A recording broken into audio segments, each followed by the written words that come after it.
saving, credit, insurance, payment platform, etc. So PDM has got unpacking the 7 pillars of PDM. The 7 pillars include production, that is pillar number 1. If you don't mind, as you mentioned the pillars, you can tell us what is involved in those pillars. So you kind of break it down for every person in the room, because from the audience I can tell we have the civil society, we have civilians, we have energy practitioners. So just break it down for us when you mention each pillar. What does it actually mean to us, the normal Ugandans? So pillars. Like on production that you just mentioned, what does that entail? Oh, let me go about the 7 pillars first and understand, because the pillars, this includes about production, storage, value addition, processing, and marketing. Pillar number 2 shall involve infrastructure and economic services. Pillar number 3, financial inclusion. This is where most of us are hearing that PDM is about giving money out, which is financial inclusion. But there are a number of others. Then there are the social services, mindset change and cost-cutting issues, parish development management information systems, 7, governance and administration. So pillar number 4 is where I categorically fall for social services to coordinate the electricity sector and the communities as a liaison officer. And this area I'm going to emphasize, stick on mostly with service delivery. Yeah. So please break down for us what social services looks like in this program and how do you actually deliver them? So social services, this is increasing investment in health, education, and environment management, boost household earnings so as to enable families to build improved houses, sensitize and promote basic sanitation and hygiene practice among communities. In my sector, I coordinate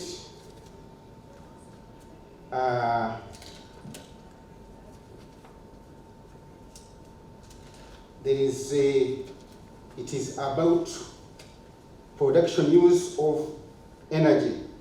Okay, if you're going there, then I think we'll have to break it down for people before we actually go to productive uses of energy. Yes. So before you delve into that, now we can spotlight on how there's a marriage between today's theme and what you actually do.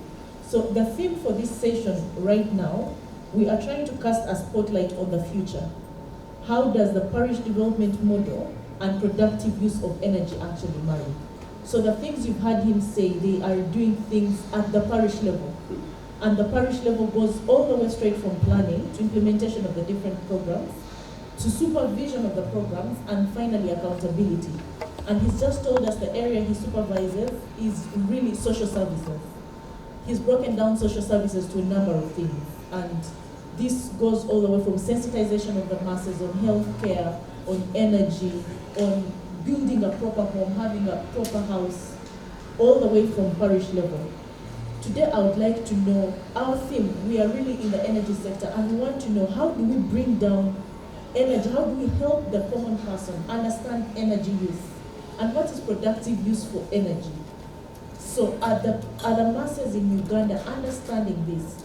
From my own, my little experience or understanding, productive use of energy would be moving an energy source to give you a product.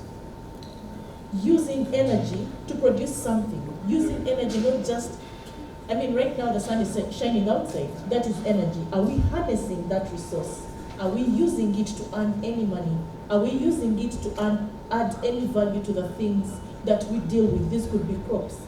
Uganda's background or economic background is mainly agriculture. So we all know at household level we are producing food. It could be beans, it could be maize. How are we using the energy around us? Could be wind, could be sunshine, which is solar energy. It could be hydro from the water, the running water. So what are we doing through your programs to help the Ugandan harness the energy out there to make it work or make it make sense financially especially, and also improving livelihoods for the people? Well, thank you, Rita. So what is productive use of energy? That is any use of electricity that generates income for the user is a productive use of electricity.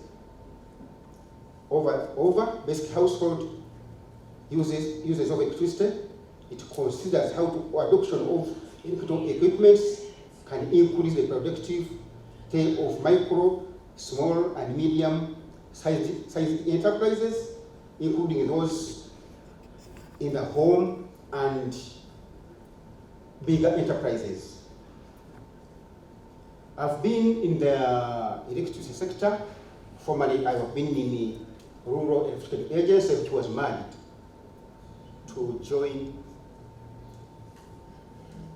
the mainstream, the Ministry of Energy. So ever since I've been there about 5 years, there has been a number of projects, micro and small and medium enterprises. There have been applications that have been coming to REA to extend electricity to those enterprises so that they can start running and to give value addition, hence also giving employment to the youth or others within their communities. Currently,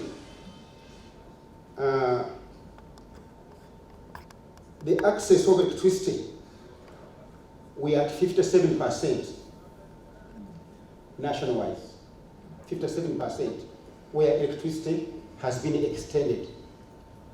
And plans are being made with energy mix to have more production of electricity,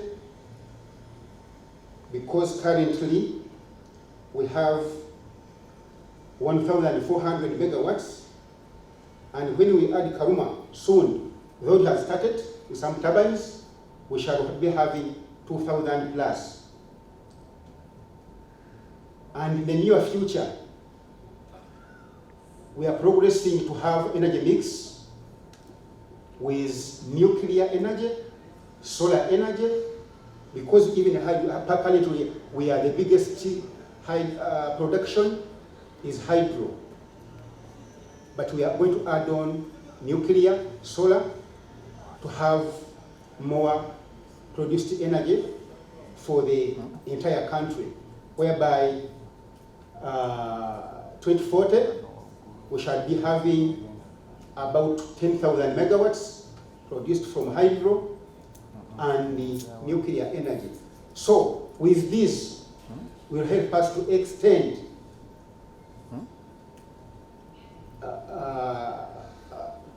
medium voltages, medium voltage lines, and UHCL lines, transmission lines to various places. And from that, we shall be able to connect all the villages, all parishes, such that when you have enough produced electricity. In my experience, I have made to ensure that those applications, those who have applied for power for home use, I have supported, and I liaise with a number of all of the service providers. We have the biggest service provider, which is Umeme, UEDCL, Kirebe Investments in Kasese, and others, Crex in Chegewa.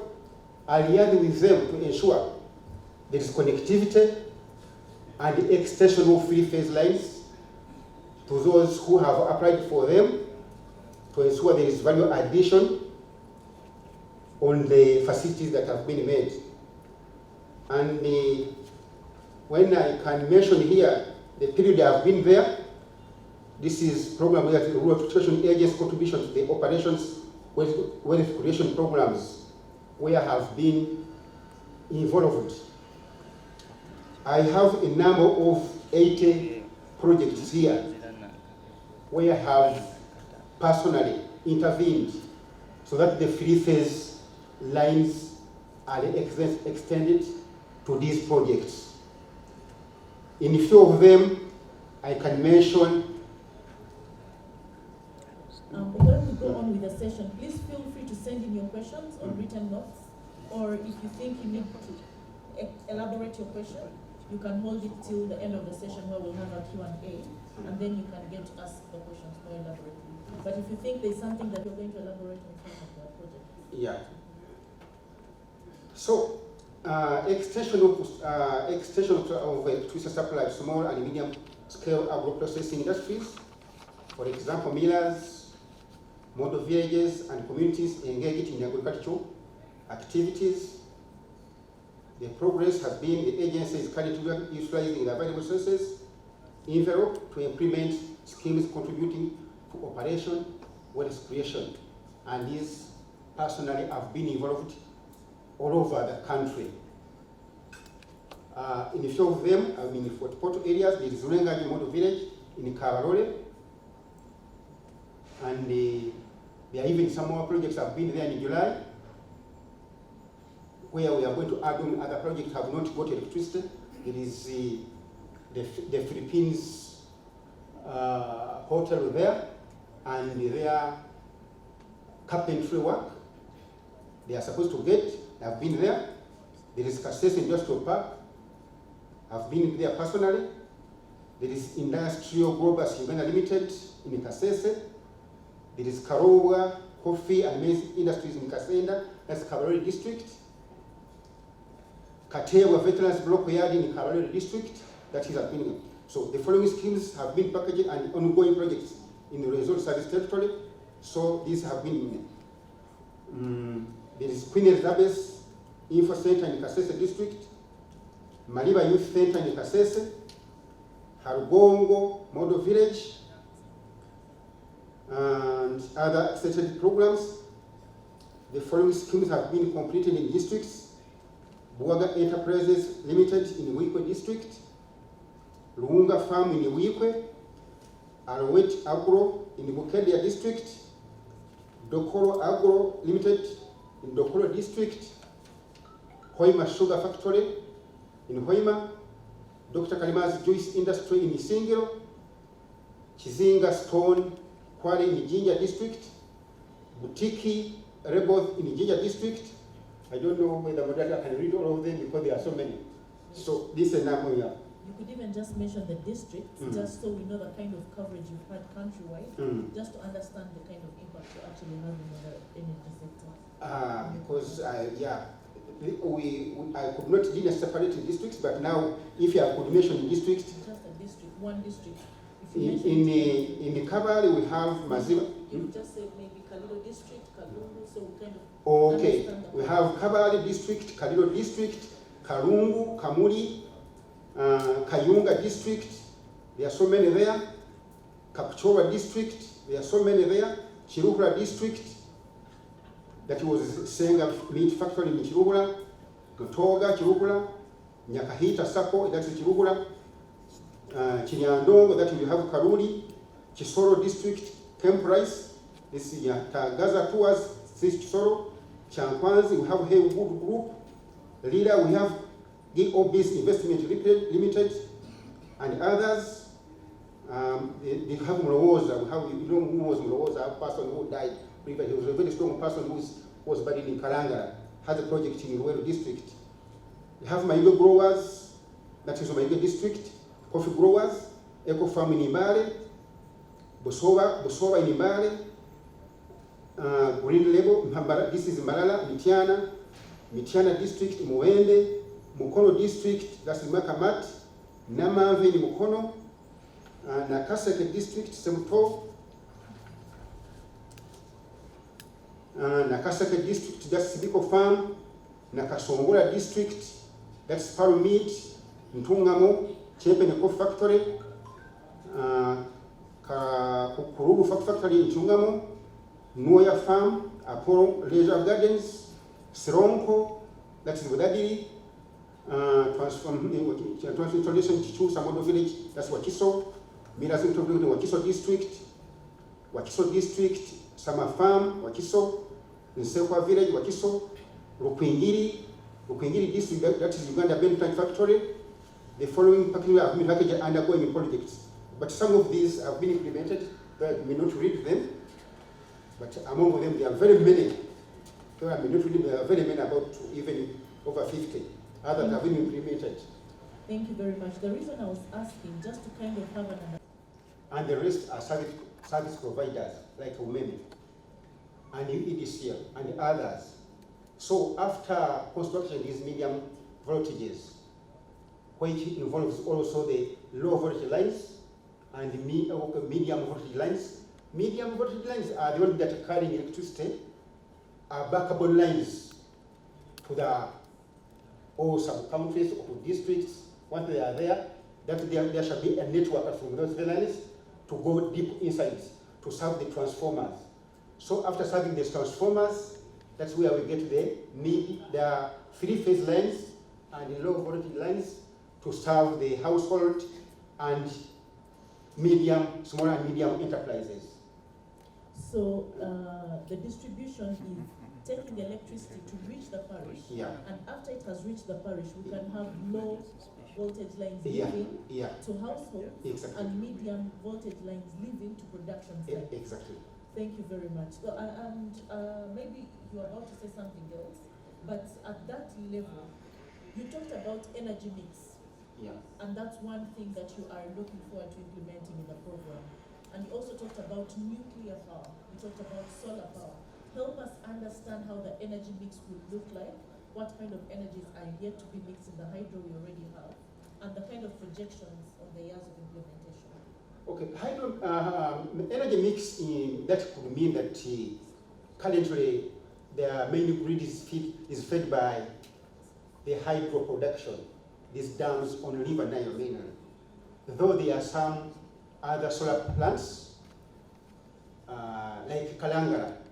Kalangala, we don't have a main grid there, though we are planning to have a line via the water, by using armored cable, which will go there and be joined to the main grid. But currently there we are being served with solar plants to serve the areas. So on top of that, we shall have the nuclear energy, because the main source of electricity being hydro, and the River Nile is filled with a number of dams, where we are even expecting to add more.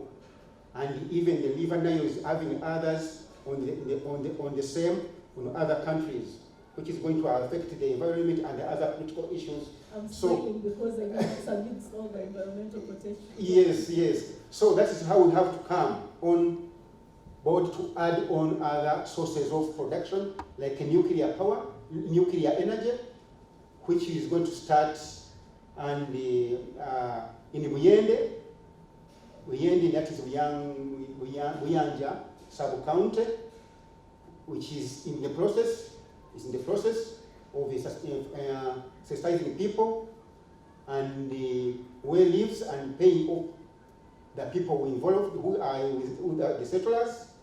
And another plant shall be in Nakasongola, because they have to be away from people because of some other issues.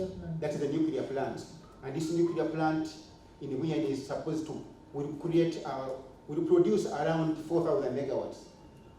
So we buy, if we can do around 2030, if we add about 7 years from now, shall be added on, because in the process. Alternative sources of energy that we are putting in place. You know, I'm an environmentalist, so I like conservation and less use of fossil fuels. Now I'm about nuclear power.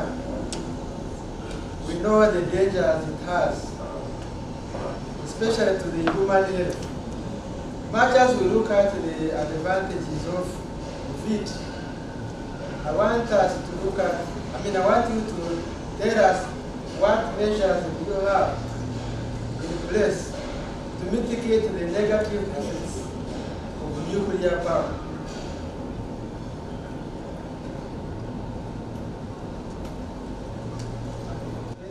Thank you, sir. From OWC and my roles, OWC is Operation Water Exploitation, and my roles is a linkage or a network to ensure programs are being fulfilled. So I'm very sure, I'm not so technical to that program that end, but I'm very sure that all these issues relating to environment, and that's why I told you that they have to be separated from the people, far away from the people, and all of these issues related to environment, I'm very sure that the technical people have gone through them, and they are going to implement the plans very well with very good mitigation, and to see that the plant is running properly and is not affecting the country and the communities. So the technical people, I'm very sure they have done this thorough program for everything. Officer is not very well conversant about the environment perspective, but maybe we'll be able to hear from the other energy suppliers, because here with us we have another person who's working with the government to produce or to bring energy to the people, and maybe just to also say that these government programs are well researched and also well planned for, to make sure that some of these things will be taken care of. But then our worry is how much, how far, what are the mitigating, what has been done to actually protect the masses? Is it just an excitement of let's have this energy resource? Have plans actually been made? Are they published? Can we access? How much information is out there for the common Ugandan to say, I have picked up information and I know my country is going the right way? Because a number of things are done and they end up in a totally different way. And it was a well-researched project. So we are trying to also understand, yes, it's good work being done, but are we safe enough with the things that are actually being planned for our country? So thank you very much for that question. And this is a very good question that has come in also from the audience. There's a number of questions being intermarried.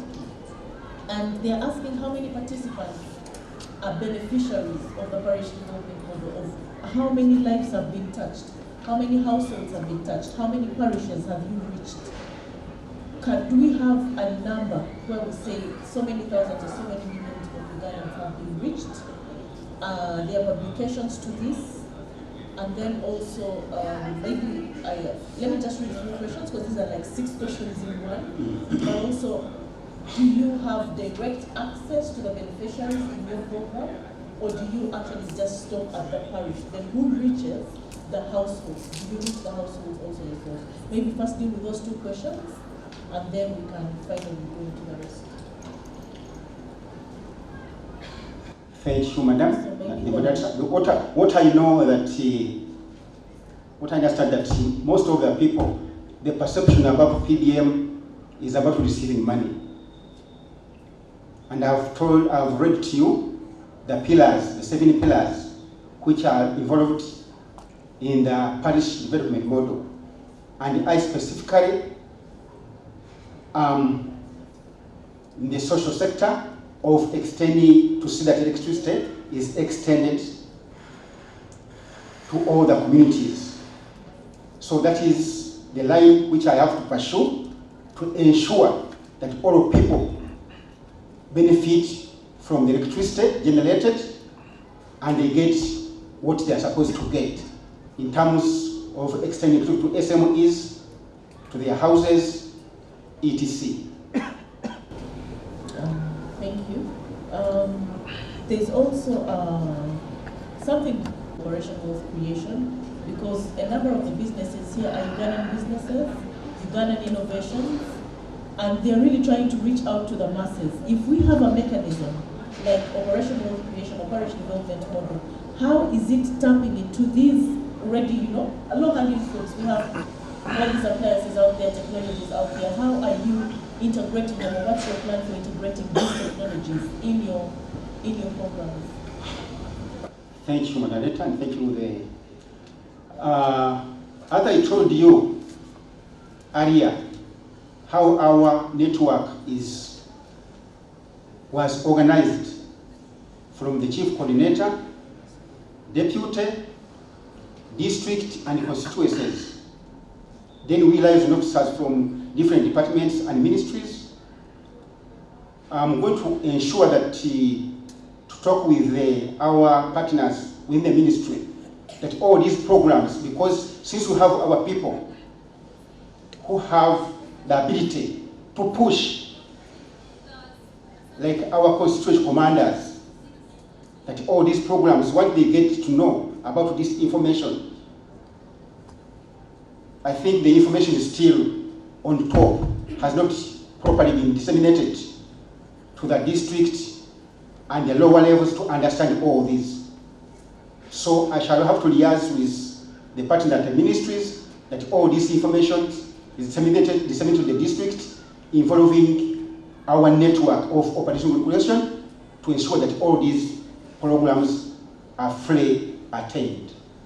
And maybe just as a comment, because I'm also a practitioner on the renewable energy side in terms of clean cooking and the rest, this is just to the person that sent this question. I think this is also, the onus is upon us to also reach out to the government in our several different associations and let them know what we are doing, what we can offer, where we can partner, and move forward formally and not just hope that the government will somehow think about us.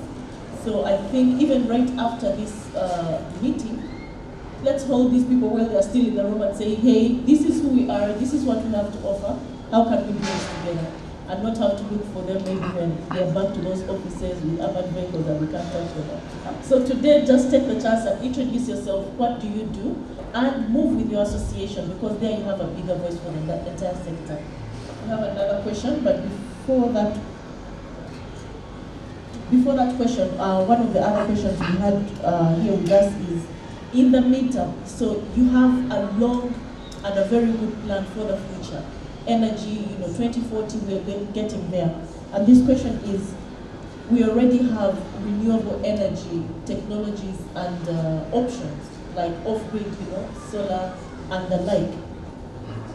Is there a plan to integrate them in the already existing, energy plans you have? And if there is a plan, could you please highlight on what you are doing to do that? Yeah, of course, when I said about the energy mix, we talked about the solar generation plants from solar, like Karangara. Already they are integrated, they already integrated the programs, they are there, and they are existing, and more are coming on board in other areas where these main grid cannot reach, like the refugee settlements. We have established, like in the northern areas, already we have the solar plants that are serving these refugee settlements and other places. And more are coming on board in the other places. Yeah, that question was coupled with appliances as well, not just the technology. They would like to know, since electricity is not reaching, you mentioned a 57% of hydro coverage around the country, Yeah. but we are also aware that that 70% of that is really for industrial use. So we have only 30% to the household. And that far, if we are trying to get electricity to the people by this many years, 10, 17 years from now, in the meantime, if we have appliances and technologies that can get electricity to the household before 2040, what are we doing to get that technology and those appliances to the household? And I know this is coming from all these people that are actually doing the work with the household without so much government help, and they want to know how is government actually helping them or going to use the resources they have put out there to reach the people. I think what I understand is that there is even private sector. The every program is not about the government, it has to extend everything. But even the private sector is also, and other associations have intervened. What is important is the private sector and the other associations to let the communities, the people, to know their product. and sensitize the people on how to use them. Like what I've seen, are they pressure cookers which are? Yeah. Yeah. There's a number of things. So there's improved cook stoves, then there's pressure cookers. Exactly. Hybrids. Yes. So what is important is the associations and the private sector to bring them on board and sensitize people and let them know that these are existing with coordination in coordination with the sector. So what I'm hearing from you is you're actually welcoming to associations reaching out to you, and you will work with them. And I'm very certain this question is being asked because you are reaching the last person right now in terms of planning and implementation of government programs. And people want to know, can you actually partner? Can they write on you? Can you be the backbone that they hold on to get their fellow Ugandans? I'm very sure I'm connected to a number of service providers. Since this is a new another package which are including within the sector for clean energy use, we can please link up with me as a liaison officer to all other service providers. We can get in touch and link you to the various offices which are essential and responsible for all these products to be extended. Thank you, Captain. I think at the end of the session, and if you'd like to have this opportunity, please stay till the end of the session. I think it would be very good for you to share your number with us as the liaison officer, so we know who to reach out to, and to say you said we would reach out to you and work together with government. Yeah. And thank you very much, Mr. Michael Tim, for joining us this morning. You found us in the middle of the session. We were trying to... Can you, madam, I'm free to give it out because I stand to be now, how do you call them, who receives complaints from New South Wales? Yes, and I would like you to do that at the end of the session, if you don't mind, so we can have our audience stay. Okay. I'll just, please allow me to hold the questions here for a minute for Captain Fred, and so that we can also hear from our other panelists. And then after he's presented, we'll have about 5 questions. Then now marry all the presentations and have the final Q&A. Welcome, Mr. Tim. I'd like you to introduce yourself to our audience. Let them know who you are and what you do. Remembering that our theme today is casting a spotlight on the future. What does energy look like in the light of operational creation and the parish development for the programs in the country? Thank you, Madam Moderator, and my co-panelist, Captain Fred. First, I would like to start by extending my apologies for coming late. I was held up at the plenary upstairs, and we were, engrossed and hearing some important policy discussions coming up, especially from the minister's speech. Sorry about that. But nonetheless, I'm called Otim Michael. I work with the PDM Secretariat, Ministry of Local Government, and I'm in charge of enterprise development at the Secretariat. I came slightly late, so I think my colleague Fred might have already talked about PDM, the pillars, probably, yes, and I don't really want to go in because the PDM Secretariat and OWC work very, very closely on PDM. They are usually what we call eyes on, hands off approach. They oversee the PDM implementation in the different districts of the country. Without the risk of repeating, I'll just go very straight to the subject.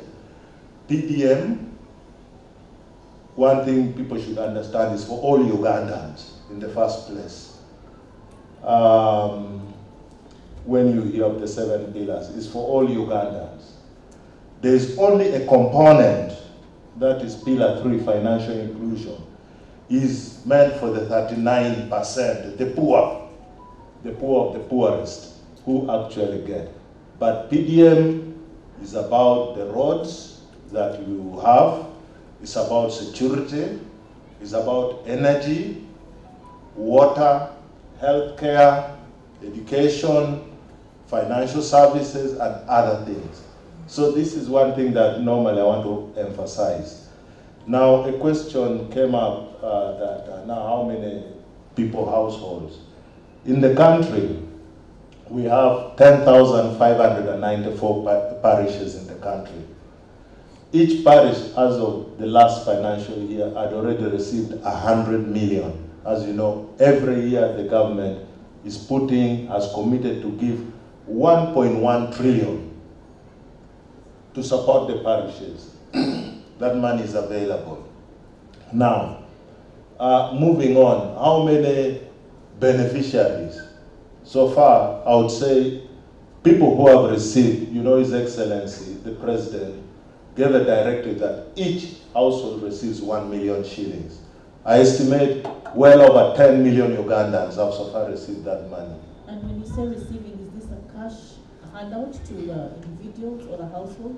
Yes, this money, 1 million, is given directly through their bank accounts or other financial platforms to undertake initiatives or enterprises that will help them fight, poverty and improve on their welfare, including household income.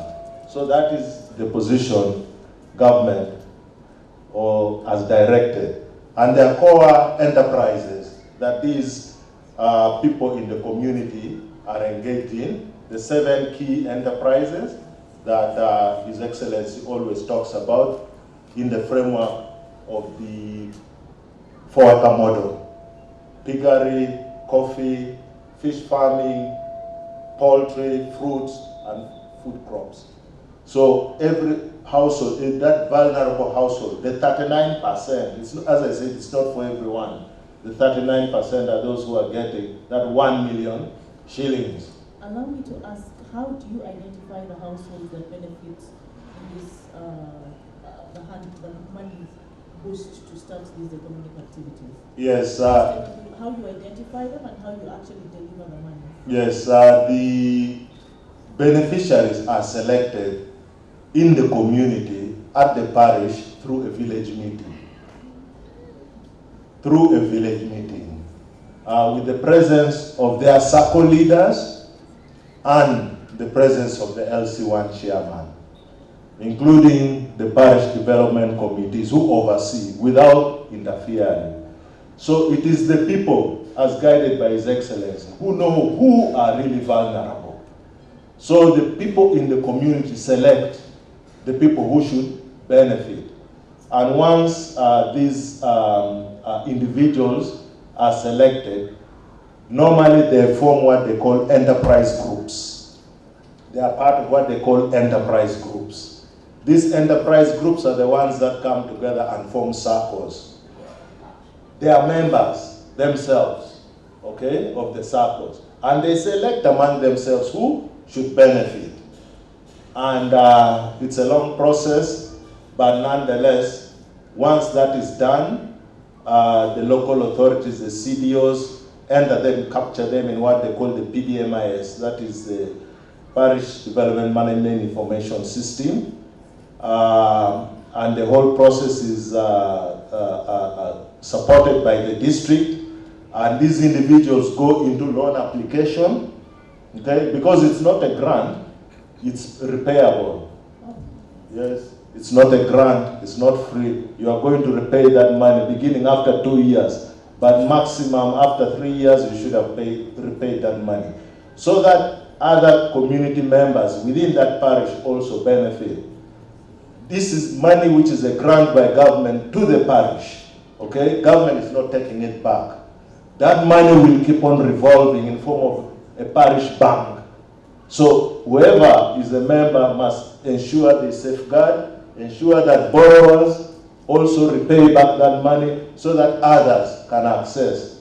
But it's a commitment by government for the next 5 years to always annually, every parish will receive 100 million shillings throughout. So in 5 years' time, before the next election, at least each parish will have received 500 million shillings for those vulnerable groups.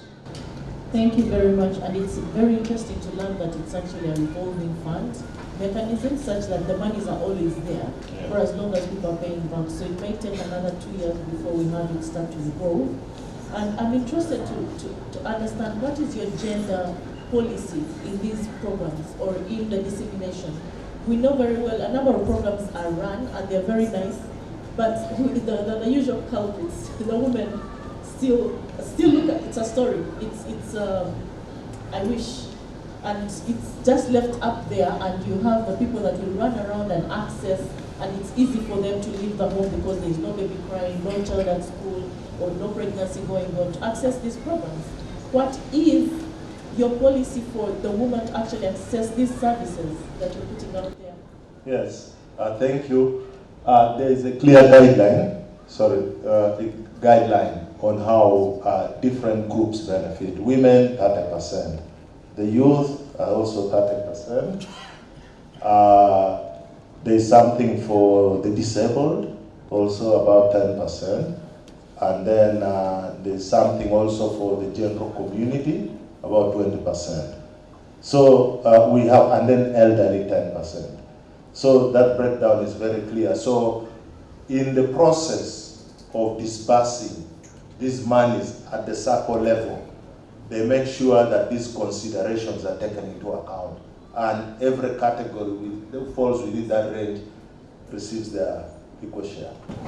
Thank you very much. At least now you know that we have a whole 30% for the women, 30% for the PWs, for the youth, 10% for the elderly and the PWs, and we have the 20% that remains for the rest of the masses. Now it's upon us to actually reach our parishes and see if this is actually working. Or if it is not, you voice it out, because as he said, it is not a grant. These are loaned monies, and if they are loaned, it means they're actually coming out from monies you pay as taxes, from monies we borrow as a country, and have to pay back as citizenry. So I think it is something that we all should actually pay attention to. Is it working? And if it's not, what can we do about it? Voice it out. Make sure your voice is heard, because even the people implementing it may never know what's going wrong. But if you live in that parish, if you live in that village, you're the eyes and the ears of the government to make sure that these things actually happen. Thank you very much. But you may continue with your presentation, and as you speak, we'll keep throwing in a few questions. Okay, thank you, Madam Moderator. One thing you will note, participants in this room, is that the focus of the PDM is on actually Pillar 1, production, processing, storage, and marketing, where this is also envisaged in the NDP 3, which is about the promotion of agricultural production and agro-processing, which is quite core for our economy as a country. And this is an area government has prioritized. In doing so, as you know, with PDM, the parish is the epicenter of all coordinated government services. In other words, all ministries, departments, and agencies of government, including local governments, must do planning and budgeting and prioritizing everything at the parish level. Allow me to just break a little bit. Okay. There is a request from the audience to have an interpreter, because we have a number of should-be beneficiaries of the parish development model and operation wealth creation that do not understand English. I think it's a very reasonable request. If we have anyone who can interpret a larger group. As the engine that is going to drive the fight against poverty. Maybe you explain. Okay. You know, agriculture. You know, agriculture for a long time is characterized by low productivity, production. People do farming without what they call a chibaru in Uganda, calculating, not for profit, for example, and of course poor storage and low value addition, if any, to whatever they have been producing. Abantu sinza kujagati abantu bakola ebyokulima ebyokulunda naye nga tebamaze kubakola mbalirira engeri ya embalirira kyagambye ekibalo okubalirira okuteekateeka ebintu byabwe yabikyusa okuva mu ngeri gyebikolerwamu biteekebwa mu ngeri ennungi ebiyinza okutundibwamu. PDM does not only target the rural poor, it also targets the urban poor. Parish development model tebagikola nti eruubirira abo abaavu bokka abali mu byalo naye n'abo abali mu kibuga nga basobola okwesibwa. So, as the saying goes, it is for muntu wa wansi, as they say in Uganda. Really, that person who is down there. And as I said, His Excellency gave a directive that for the identified in households, each one of them will get 1 million shillings to implement an enterprise within the priority sectors so that they can move out of poverty. Parish development model erubira omuntu oyo yenna owa wansi era omuntu w'eggwanga yagamba yagamba nti okufiira ddala ku maka household amaka aga wansi buli maka gajja kufuna 1 million miliyoni emu okusobola okukola ki kasaba bekunganiza bulungi okukola engeri y'okukulaakulana.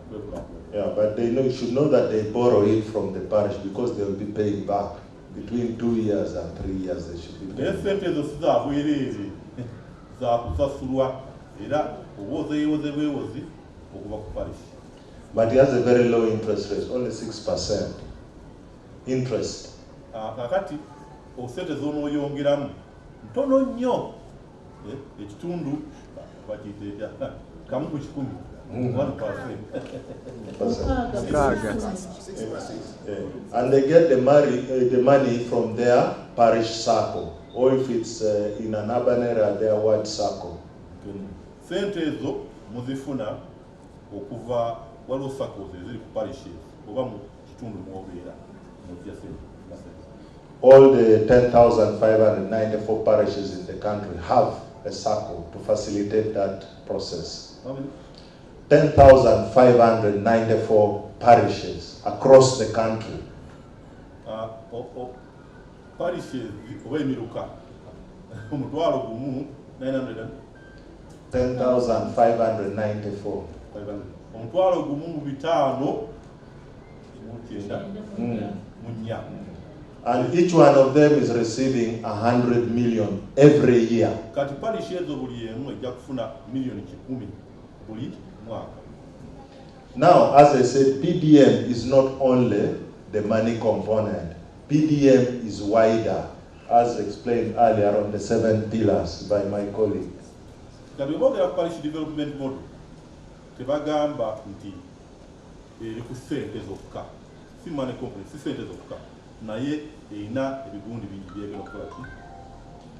And now in this case, you will see that the idea or the parish vision we envisage is a parish where there is good law and order, there is good education, there are banks, you can access money, financial services at the parish, there is energy which has brought us here. Energy must be accessed in the parishes. Water for both domestic use production must be accessed in the parishes. So this is the whole, good roads. In other words, the whole focus now of planning is at the parish level. Kakati ku parish twaga nti tekiri ku sente zokka naye mulimu ebintu bingi ebyokusoma ebyobulungi ebya biseibwa Roads, health, education, energy, okusoma byonna kugamba ngazi si naye no osobola okubifuna nga mu access nga mukasamba mwekunganyiza bulungi enterprise. So now the way it is designed, only that when we started the implementation last year, we focused on only 3 pillars, 1, 3, and 6. That is the agricultural component, the money component, and then the PDMIS, which is the data ICT. We have so far largely focused on 3. Ekiseera kino ku ebigendererwa ebya PDM baakatunuulirako ebigendererwa 3. Ekya ssente ICT and then the production. Allow me to correct that. So it's not a just it's a champura. Yeah, although there are other pillars that also have been implemented. For instance, the 7th pillar, like we have parish chiefs are now being recruited and so on. That's governance and administration. But the emphasis, as I said initially, was on 1, 3, and 6. But now we are rolling out. We are encouraging the MDAs, the ministries, departments, and agencies to make sure that they now begin capturing. Their planning and budgeting should capture the parishes across the country. Have, local governments integrate their work plans so that these services, for instance, energy we are talking about here today, can be reflected, the service, right at the parish level. Waliwo ebirala wadde biri ebisatu bye twogedde naye waliwo ebirala ebikola ki bye bagirako naye basaba abateekateeka okuteeka mu nkola okuteeka mu pulaani zaabwe okulaba nti nabyo bakola ki. I don't know the kind of bad. Maybe just like to add on one, and a typical example you had in this budget, government announced 1 billion shillings for roads per every district. These monies can be spread out and make sure that you capture all the nitty-gritties, services for wananchi right at the parish level. Kakati abo abakolagana ku bintu ebyo nti gavumenti eyo plan is 100 million. You said 100 Yeah. million kikumi. But no, for roads is 1 billion separate. It's not for. Okolwe ku nguudo kuliko 1 billion eriki. Is that for each parish? For each district. For each district. Buli district erina billion eziri ku nguudo. Era zirina okolebwa kola ki? Kola nguudo eziri mu ki? In that district. Thank you very much. Thank you very much. We're actually running out of time because the main session, the plenary session delayed. I would like to just give 1 minute or 2 minutes to Mr. Peters to highlight what UDCL is doing in terms of getting energy to the last person in Uganda, and then we'll take 3 burning questions from the audience and close this because we already have people waiting outside to come and use this room for another session. Thank you, my chair. I was going to Jakarta, they said you can't go there before the opening Never session. mind, 1.5 minutes left. So I was the other side, and that's why I came in there. But thank you very much. Sijja kudda muri ya parish government model. Ekyali kisinza okundeeta, I am an electrical engineer, nasoma by'amasanyalaze nkola mu Uganda Electricity Distribution Company Limited. Tufe national distributor, abalaba nti amasanyalaze gatambula gatuuka mu byalo gyonna gye muli. Abasinga mulaba umeme, naye umeme ekola emirimu ku lwaffe representing us. They are just our agents. Naye parish government model omukulu nga bwensanze ayogera eteeka okukola n'ebintu ebirala, and one of them pila number 1 gyayogeddeko eyogera production, value addition, processing. Ekyo tekisobola kubaawo nga energy teriyo.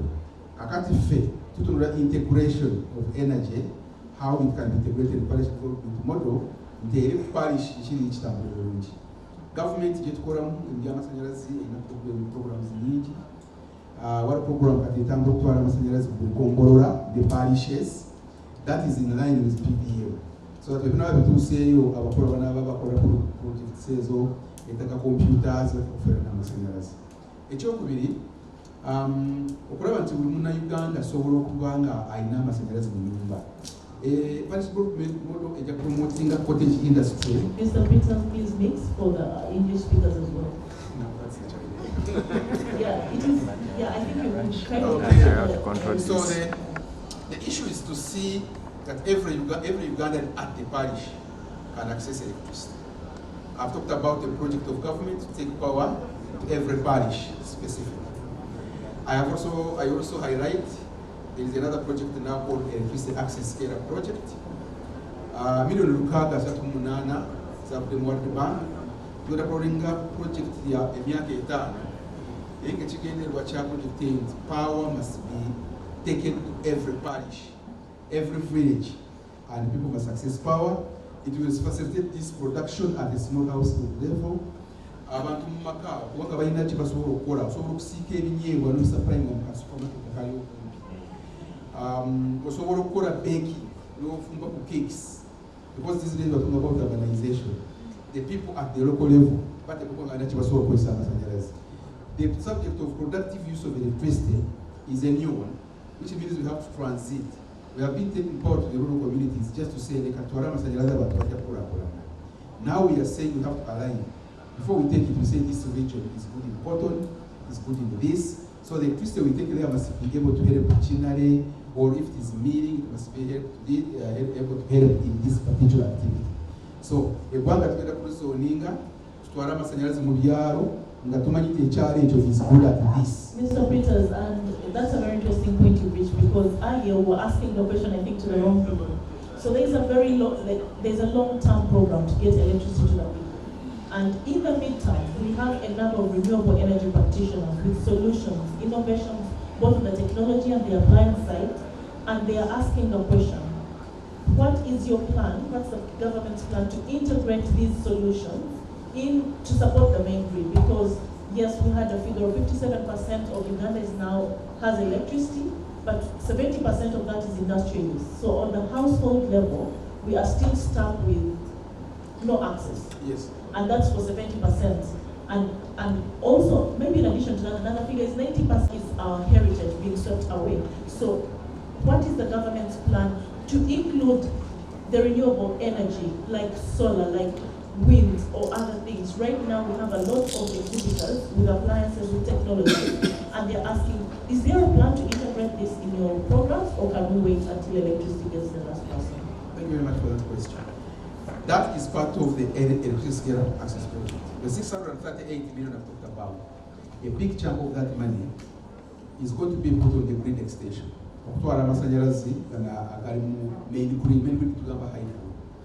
also a substantial amount of that money is going to be used to promote use of those renewable energies, those other alternative sources. Solar is among them, wind is among them, and already the zoning has already been done. So in the electricity access scale project, that will be done. Electricity will be done. That's one. But the second one, there is a project called e-cooking, if you have heard about it. Now this addresses the domestic who are still using wood, and definitely they're depleting the forests, but also their health is being affected because of the smoke. That's not, it's very dirty, we call it dirty cooking. Government is trying to enter into arrangements with what we call access to electrical appliance systems. Very good cookers now, pressure cookers which are very cheap. Government, the Ministry of Energy is going to enter those arrangements. And the villages, and this is going to target the real rural people. A woman in the village that you teach how to use this cooker or a stove, which is small, that can cook food for five people. And that is aimed at reducing the destruction being made to the forest. So government is doing that. That's part of the project. I think we just need to continue engaging and making sure that the administration knows what is coming forward. Thank you very much, Mr. Peters from UEDCL. And unless there is a very burning question, I'd like to end the session here. I had one hand over there, and the lady has also had a question. But which is also hard to get. You find that they will tell you, go do your own webinar, register yourselves. You tell the youths, do this to get that money. Because some youths we've encouraged them to do some things for themselves, like some in carpentry, mechanic, some in some farming. But then you find that to get that little money from the government is a tug of war. You find you register and your things are put out. What are the procedures, the right procedures that we must follow for our people? And then you find out, you go back to the person that like the money was given out. You're like, to whom? When I registered more than 7 groups here in my zone, and no one received a single point or a single thing from the government. That means this thing goes to certain individuals or who are connected to the people working in those offices. We need to know that and get clarity upon that. With the electricity, yes, you give us electricity, thank you, but it is too expensive. Too much. You find you're going to buy, let me say 10,000 at the beginning of the month. There is that charge fee they put. You find they're going to give around 7 units or something. By the end of, they cannot even take you for a month or a week. How would you mind about these people that cannot afford? Because it's hard for some families here in Uganda, in Kampala, to get that 10K to put that electricity. The other thing is that you said in the PDM there is education, there is health sector. My dear, what health sectors? What education systems do you have? Because you find that they say this is a government school, but the money a child pays in that government school is like a private school. Thank you very much. I'd also like to be very aware that the next session speakers have already sat and the audience as well. So just to be mindful, you raised a very important question about complaints. And I'd just like to polish it for you and ask, what's the complaint mechanism for these programs, for Operation Wealth Creation and parish units or the beneficiaries, that this may not reach the people, or it's not reaching the people you think it is? And it's, I think, very good feedback for you to know that we can and have... also some bit of advice. I would think that why don't you work directly with the youths in the villages? Because these people are getting wired up. They don't give you the right information down to the roots. Thank you. Thank you very much, and I would like to request that we end the session here. I will request my panelists to just be outside on the veranda, just close to the right. On MTN 0772 0772 43 43 42 42 76 76. Not Musanvu Biri Biri Anamusatu Anamusatu Anamubiri Anamubiri Nsanvu Mukaga. Abalina kyonna kye baagala Kino okubuuza WhatsApp, parish even. development model oba ku Operation Wealth Creation, Exactly. musobola okukubira captain ku ebyo kubanga yakolagana n'abantu abalina kyonna ekibasumba oba baagala okubuuza gavumenti kiki ekifo ewaffe, mututuukako ddi, mutuyamba mutya. Musobola okuba ku ssimu not 772 Anamusatu 43 Anamubiri 42 Nsanvu 76. But specifically it should be in the position with electricity stations, but not with money issues. You'll be able to direct them to the right Exactly. person. That's where I fall. We hope you have a very good day.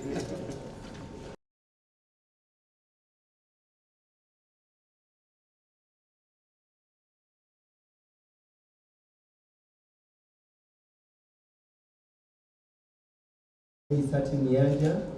I work with the Ministry of Energy and Mineral Development as an energy officer in charge of the bioenergy.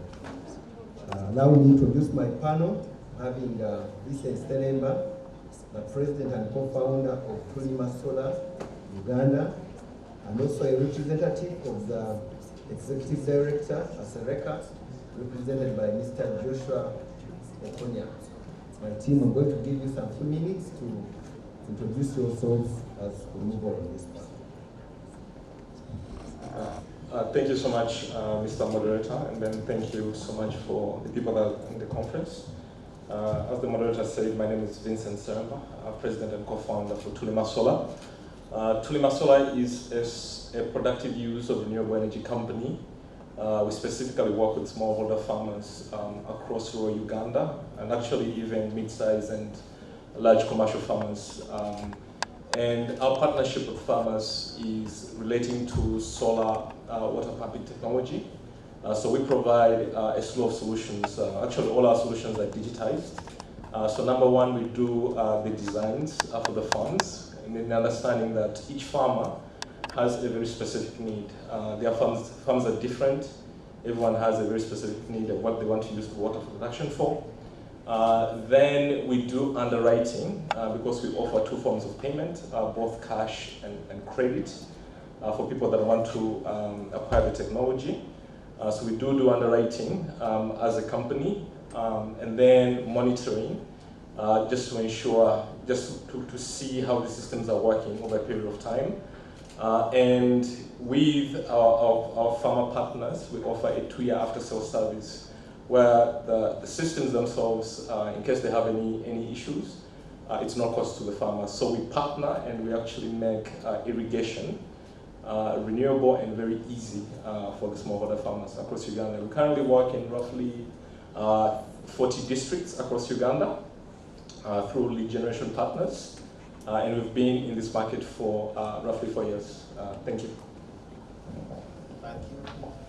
Thank you, Vincent, for that introduction of Tulina Solar. We look forward to working with you in the area of promoting agriculture and also tapping into the renewable energy resources. Over to you, Mr. Joshua, for the introduction. Thank you very much, Moderator. Joshua Konya is my name, Program Officer for Agriculture Technology and Innovation at ASARECA. ASARECA is an acronym for Association for Strengthening Agricultural Research in Eastern and Central Africa. It's a member organization established in 1990 by 15 member countries within Eastern and Central Africa. That's Uganda, Burundi, Kenya, Rwanda, Tanzania, Ethiopia, Eritrea, Somalia, Sudan, South Sudan, Cameroon, Republic of Congo, DRC, and Madagascar.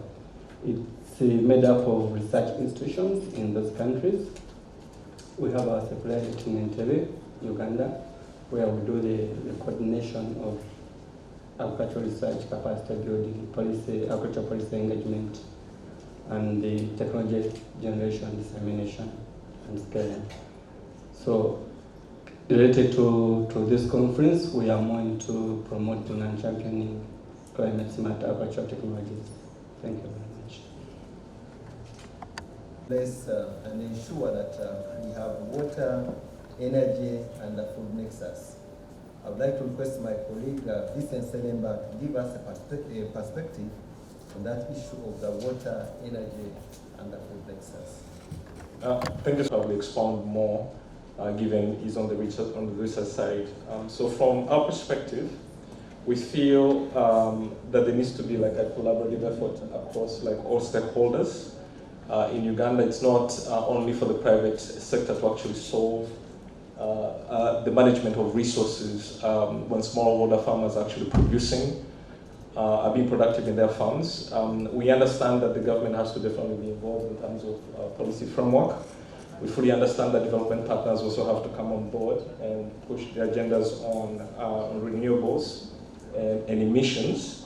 Also, from that perspective, banks and other players also have to actually be involved, because the issues in managing resources, whether it's conservation of soil, whether it's conservation of aquifers of water that are accessed by smallholder farmers, the decision can be made at an individual level. So there's challenges out there.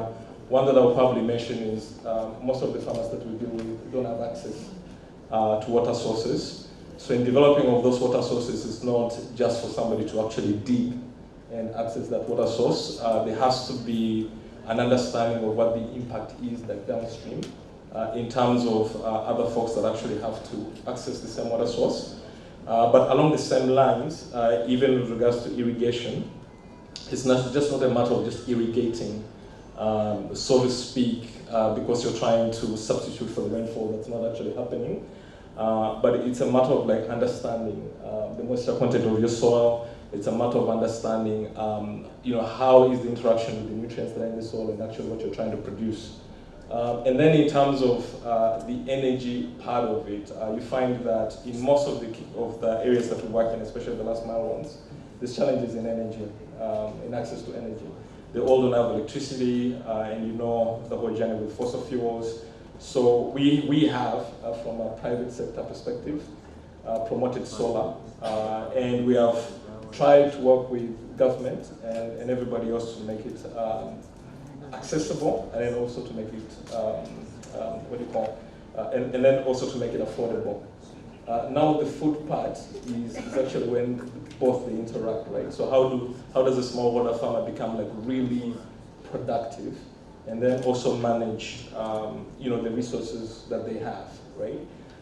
So some technologies I'll get into them, but I think I'll give it to my panel member, probably expound like on that nexus from a research perspective. This is a perspective from a private sector as we work with smallholders. Thank you for that perspective from the Very much, moderator. Thriving food, water, energy. I would pick it from about 5 areas.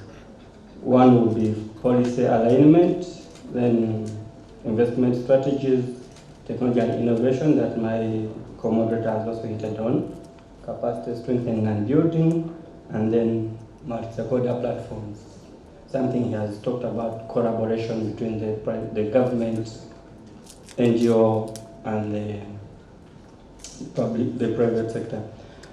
So, to thrive, we usually have different ministries working on food, which will be my youth for Uganda's case. We have the Ministry of Energy and Mineral Development dealing with the energy issues, and then we have the Ministry of Water with its own mandate, yeah.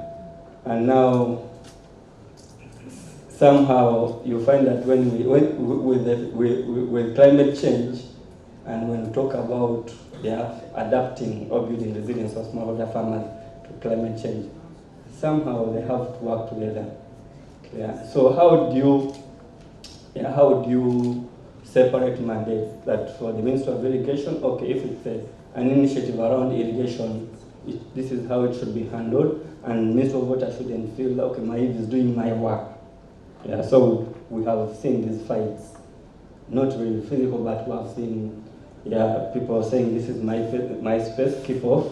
So there is certainly a need for a multi-stakeholder platform, not only at national level, but also regional and global levels, where we have good coordination in governance and implementation of some of the initiatives that bring together the food, energy, and water nexus. When we come to capacity building, we see that they certainly need, we are not short of technologies, some of you may agree from the research perspective. A lot has been done, like the first speaker today said. Yeah, no, that was the Honorable Migereko. You know, we see the research papers being published. Good research is being done. But how much of this is causing social economic transformation at a grassroots level? So technologies have been developed by research institutions, by private sector. But what's the adoption rate? You notice that the adoption rates have been really low. So what is hindering these good, nice technologies from reaching down the end users and them being able to utilize them? So we notice that there's lack of awareness. There's the need for more awareness creation, education, to ensure that we bring about the mindset change among the communities that we want to see. Where we want to see the greatest change happening. When it comes to investment strategies, I'm not so conversant of the proportion of the budget, of the national budget for Uganda that has been allocated for the Ministry of Energy and Mineral Development. But for the Ministry of Agriculture, we are around 0.3%. Malabo Declaration, country is committed to allocate 10% of their national budget to GDP and 1% of it going into agricultural research. So unless we see an intentional and deliberate decision by the government to see transformation happening within the renewable energy. And how can we see this? We need to see investment. We need to see money being pushed into the sector if it is to thrive. Policy alignment, there is need to integrate policies to bridge the energy and agricultural sectors to foster collaboration and governance coordination. We need to have common indicators. How are we monitoring progress? What are our targets, first of all, as energy, water? What are our targets? What are we working towards? And then how are we monitoring progress to those targets as the three different sectors? And then how are we reporting them? So we need to have a one common monitoring framework where we all report state and non-state actors. A lot of work is being done by the non-state actors within Uganda. A lot is being done even with the different government MDAs, ministry departments and agencies.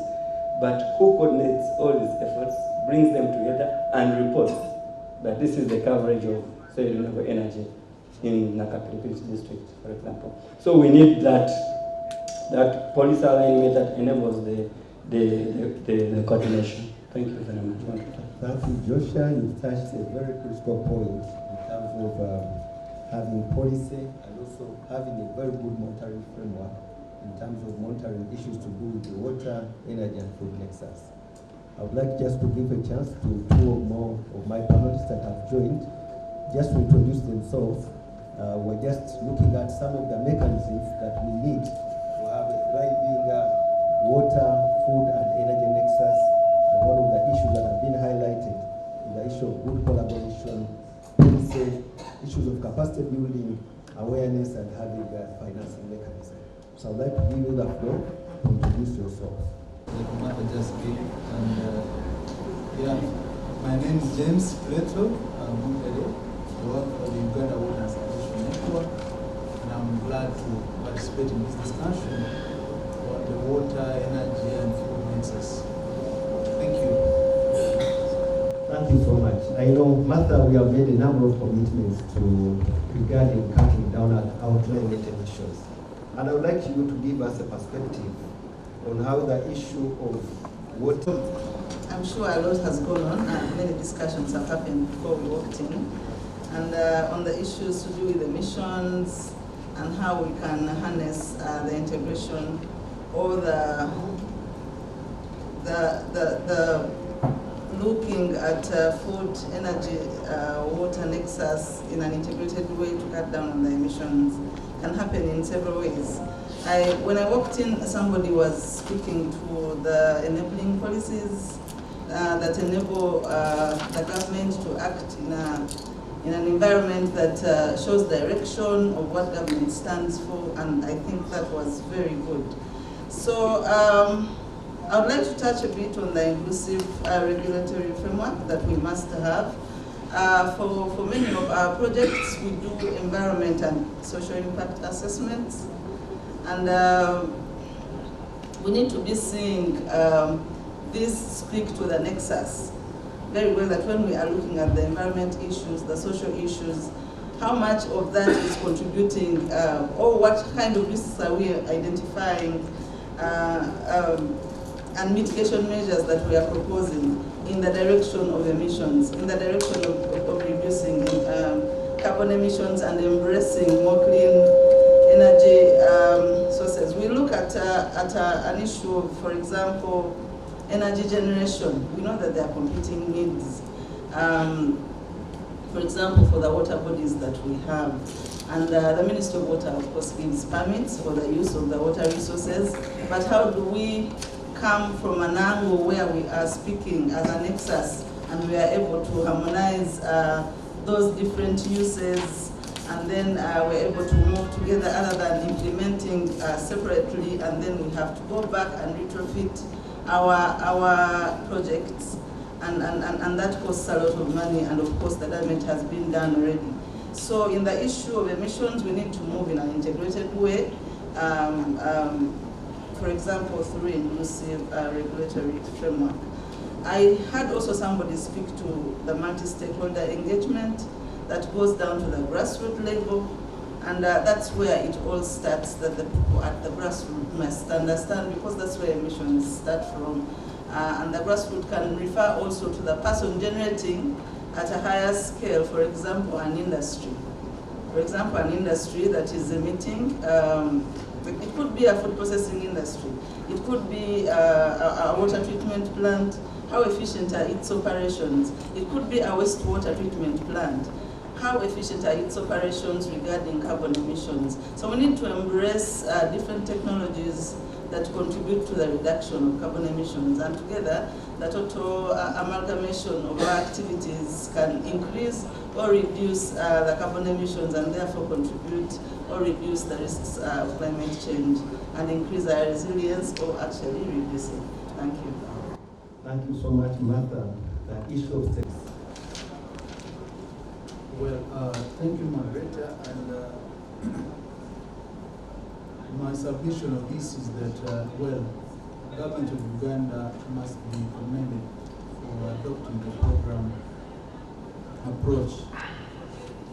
Currently, if we may actually, looking at the program, the discussion we are having, we are discussing issues around the natural resources, environment, climate change, and water management program, the industrialization program, and various other programs. I think that's a very commendable step in the right direction. However, there are also challenging experiences that we must actually first address. For instance, there is an issue of coordination which we must improve.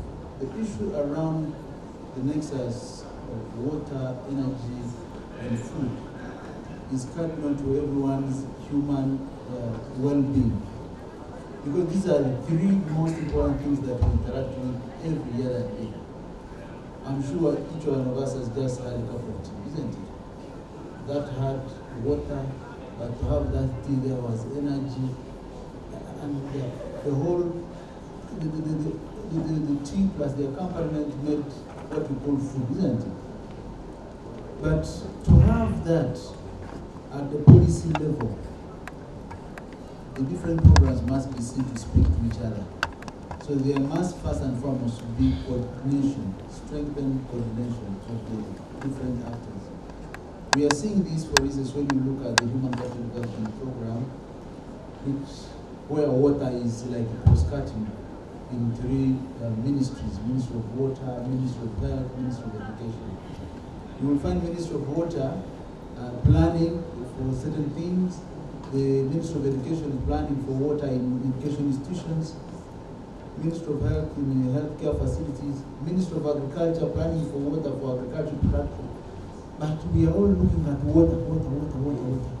And this coordinated mandate actually makes it kind of distortion. So we need to have a single unit for coordination so that we are able to discuss what are the salient challenges, and so we can plan very effectively. The other aspect probably in relation to that is that beyond the programs, how far has government gone ahead to popularize those programs? Because the biggest number of the stakeholders are the citizens of Uganda who interact with these services that government is planning through these programs to reach out to these citizens. So the citizens who eat the food, who use the water, who need to take their maize to the milling machine so they can have food. By the time they reach there, the milling machine is down. Why? Because the electricity bills are high for them to meet. So you generally see that they also must participate so that they can be part and parcel of those who are holding the duty bearers and policy makers accountable and say, hey, these are the services we so badly need. Can you do something? So issues of awareness creation, capacity enhancement, especially of the local leaders while they are planning, are very fundamental. Very lastly, on this issue is the aspect of data management. As we discuss the program approach, it goes hand in hand with data, because data informs planning, it informs decision making at all levels. If we still do not know how much or how many Ugandans have access to safe and clean water in the rural and urban areas, or if the figures that we have are distorted, because you will find Ministry of Water reporting this, who was reporting the other, the joint monitoring program reporting it. So which is which? And we need to have a joint monitoring system, management information system, a data system, a data bank, where everyone can walk and say, oh, how many Ugandans have access to reliable food? You look at the report of the World Food Program, the hunger map of this year, 16.4 million people in Uganda don't have sufficient, reliable food. 16 million. Where are we going with the agro-industrialization program? What is the challenge? And very lastly, the reporting aspects. Because much as we talk about all these, we also must report. Because if we don't report, all the stakeholders, private sector, civil society organizations, government must report, so that those reports that we tender in every other time can then inform the decision-making processes. Thank you, James. Indeed, that gives us some of the key. This I envisage it because when you talk about small-scale irrigation, where we are scattering all this irrigation at individual level, for me, my opinion was, why can't we think of developing some big or main water systems other than individual water systems? That is what I think we need to take as a country. Because in other countries, you find one big water system that can serve several communities. Some even run for 50 kilometers, 60 kilometers, and they go to the farms.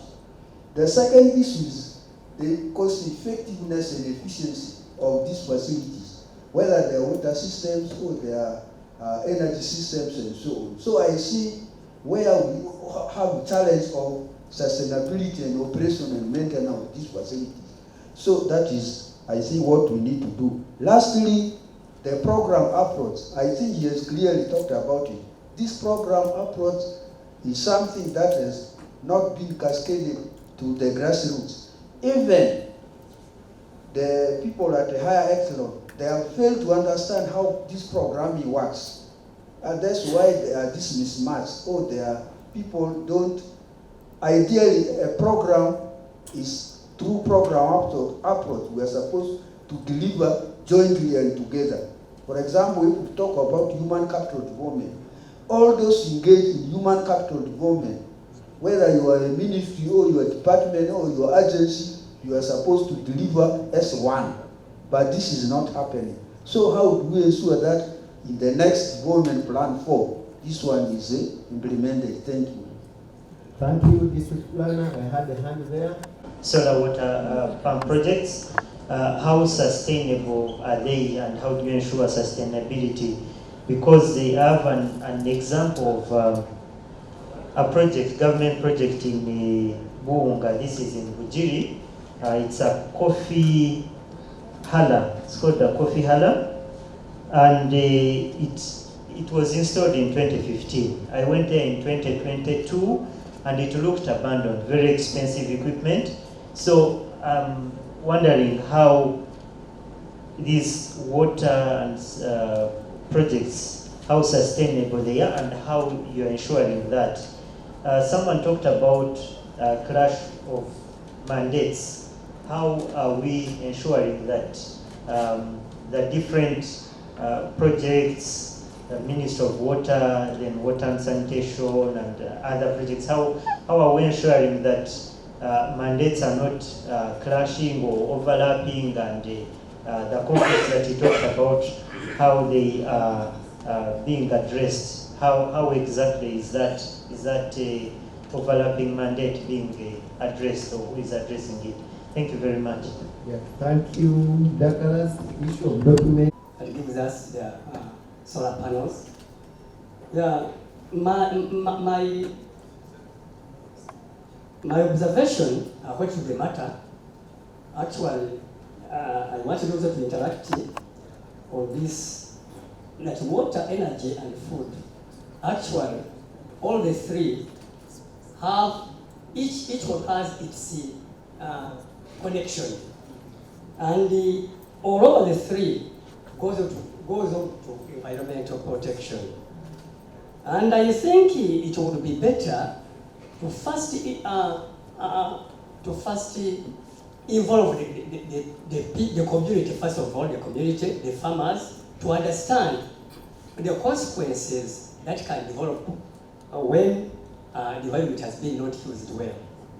Secondly, there should be done, at least there should be done all possibilities that can protect, that can help the farmers not to involve on deforestation on large scale, whereby the farmers use it to cut trees because of the charcoal, the firewood, of which may be a problem for them to access energy for home use, because it is very expensive. And because of that, I wish you would also keep on come out up to the village level, so that they can desensitize it well. Thank you very much. Thank you, Mr. Sunday. You have ended with a very good request. For the issue of water systems that are small and not covering large scale, numbers. This has been happening, and with the onset of the Sustainable Development Goals, but also with the vision that the country has to move the country to a modern state and avail Ugandans with a higher level of service. The Ministry of Water has been engaging in projects that take the villagers or the consumers from low levels of service that we call point water sources, things to do with springs, things to do with hand pumps, boreholes, to more piped systems.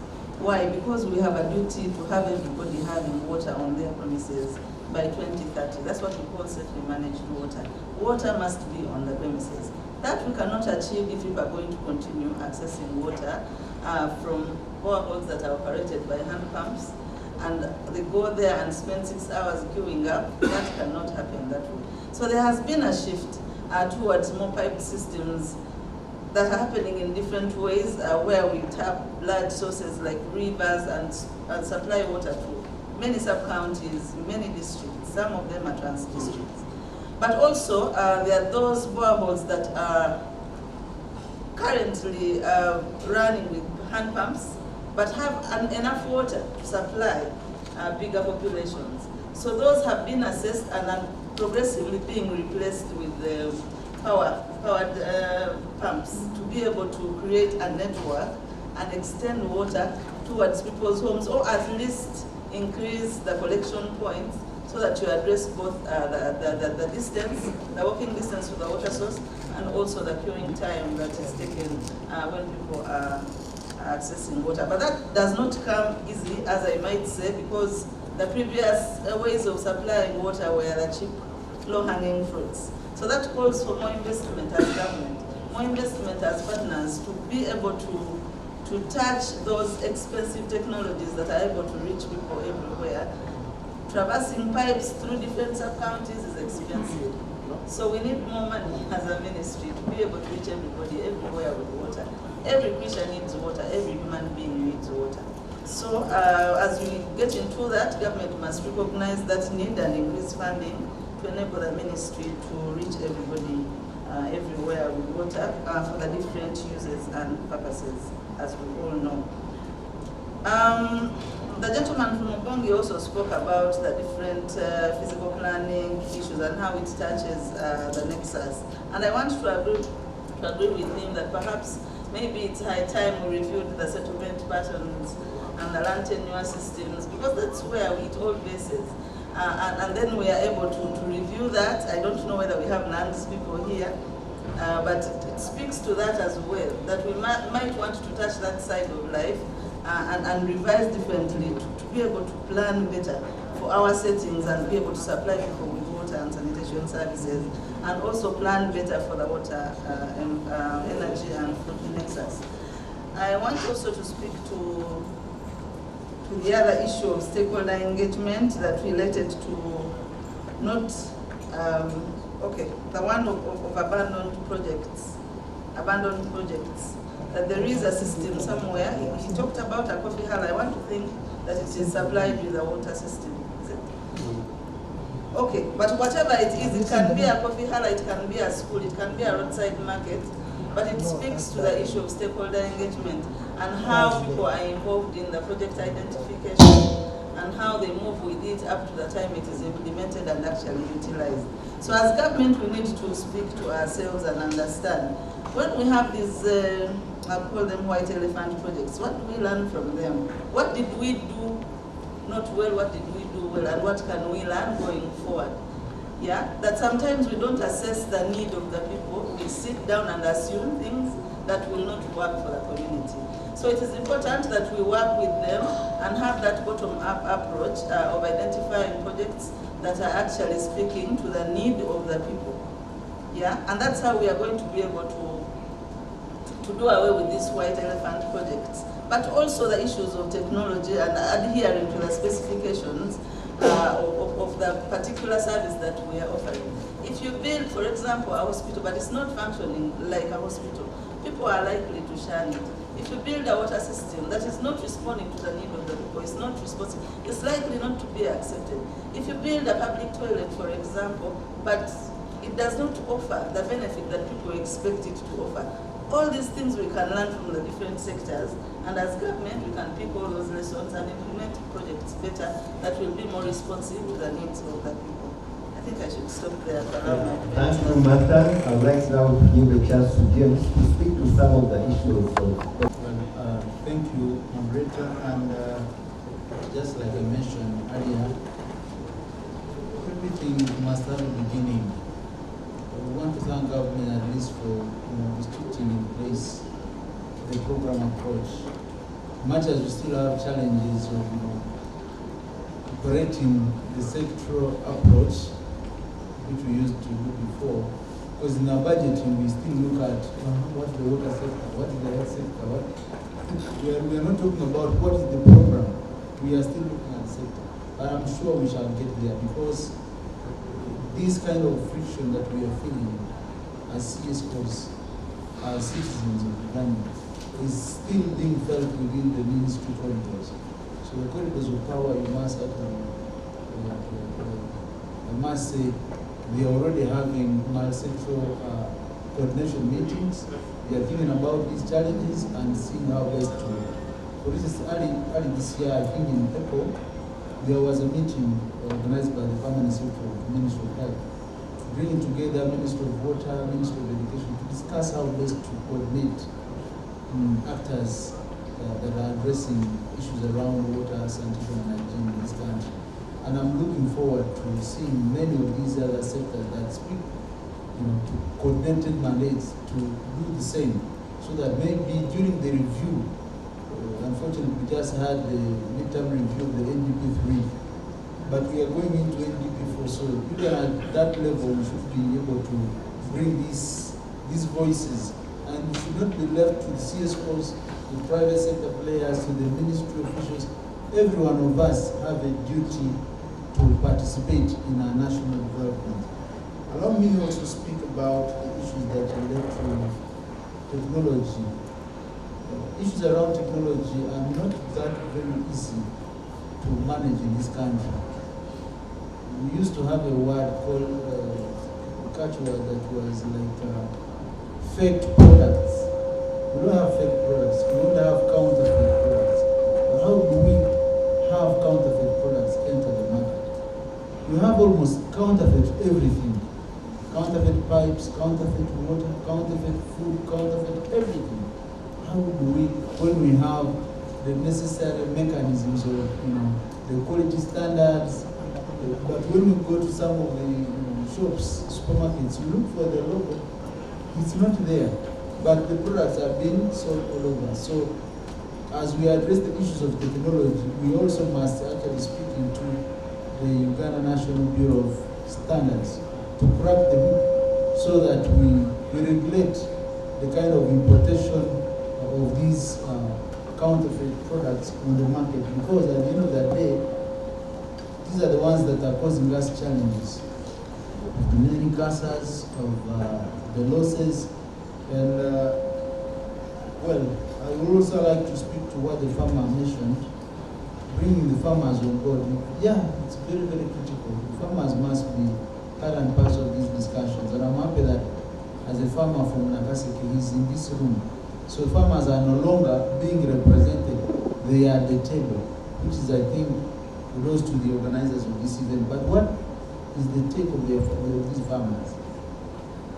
We are talking about the food, energy, and water nexus. We are seeing so many losses at production level by these farmers. Someone has just given us an example of Munyonyo where the flooding is happening. Now all that seed is lost. Those are losses. And as I was walking in, I heard someone talk about insurance. We have agricultural insurance to cushion these farmers. Because who is going to compensate them for their energy, for their time, and for their money is put into the seed and hiring tractors and all this. So insurance is one of the solutions we should actually be talking about, so that those farmers must really mitigate, at least they should be cushioned from the losses they are making. But beyond the floods, the reports indicate that, for instance, the FAO reports indicate that every season Uganda loses about 72 billion shillings from the losses, especially for the farmers who are doing vegetables. That the vegetables that are meant for export, 40% of them do not meet the food quality standards, and so they are rejected, and those are losses that go directly to the farmer. So as a country, we are losing taxes, and we are losing the gain on forex, on the balance of what? Imports and exports, but the individual farmers are also losing. Some of the losses go up the level of post-handling, because if you may recall, in this country, we do not seem to have the culture of building silos. I don't know which district has a silo or a warehouse system, warehouse in the district. I don't know. We used to have them during those big days of the cooperative unions, but they are no more. How do we store our food? So how do we manage that? So we have, as a country, we're experiencing a lot of food wastages. And this is something that we must actually mitigate. Probably we should actually do a lot of benchmarking from the countries that are doing this. I know that down here in Tanzania, at least they are doing better in that area. Even when it is about water for irrigation, for agricultural production. Just as you leave the border of Namanga heading to Arusha, you see water along the what? They have water systems along the road for where they open for different communities. So on Wednesday we shall open water for these villages, on Thursday we shall, I don't know, what now leaders go for benchmark, what do they benchmark? And very lastly is the issue of the transboundary management. Martha talked about the expensive nature of crossing water lines from one area to another. But we cannot shy away from that. However much it is expensive, it means it is a priority. And I will urge all of us citizens in our respective communities, when we engage with these leaders, let us tell them the real issues. The real issues. I've been to a community addressing them on issues of agribusiness, and they left me in a meeting, went to attend a political rally because someone had come with bottles of soda. A member of parliament comes, and the only challenge the people in the village are telling him, one. Yeah? We need what? Some tonto, some alcohol, some adrenaline. Is that the problem? So as a country, we must be real to ourselves and speak to power what we need to speak to power. Thank you, James, for asking me. Let me give you a chance to Ina Soda, just within 1 minute. Understanding the technology. Amaka talked about it in terms of the needs for the community, but educating the community on actually how the technology works. Most of these projects that we do that are really big, that are serving the community, at times the installations that are given to private companies are just install, supply, deliver, install, and be done. I think the right approach there should be that they should go with OEM contracts. That is equipment management contracts that last probably for like 2 to 3 years to ensure there's actually sustainability. At the end of the day, these are investment projects. Some of them are in the neighborhood from like 100 million all the way to even $1 billion, right? So if you actually do the math and you calculate like, okay, how many communities it's serving, how many farmers it's actually serving, what's their production like, and you calculate the lifetime. At times, most of the pumps and the technology that we install is actually, if it's taken care of like really, really well, it can last up to 20, 25 years. But the fact that a private company was given a contract to just supply and install, and there was no plan, subsequent plan to actually maintain and service, that's actually what happens. In our approach, sorry to be a little bit selfish in terms of Tulima Solar, in our approach we actually stress that for every project that we take on, there has to either be an after-sale service that we're offering as a company, or there has to be an agreement that is put in place between us and the person that's actually benefiting from the project. One other thing that's outside, a little bit outside of technology, and I think you mentioned, James, regarding the flooding that's happening, all these issues, right? And the smallholder farmer that actually brought up his issue in terms of deforestation. There has to be a concerted effort. As private companies, we're pushing our technologies, and we're all pushing different agendas. But the integral approach also has to touch on crop diversification. That is, okay, if I'm tilling my land, it's 1 acre, and I'm going to grow, for example, maize, right? There should be a concerted effort by extension workers to say, hey, let me add a bit of coverage at the secondary level, maybe at the primary level, at the secondary level.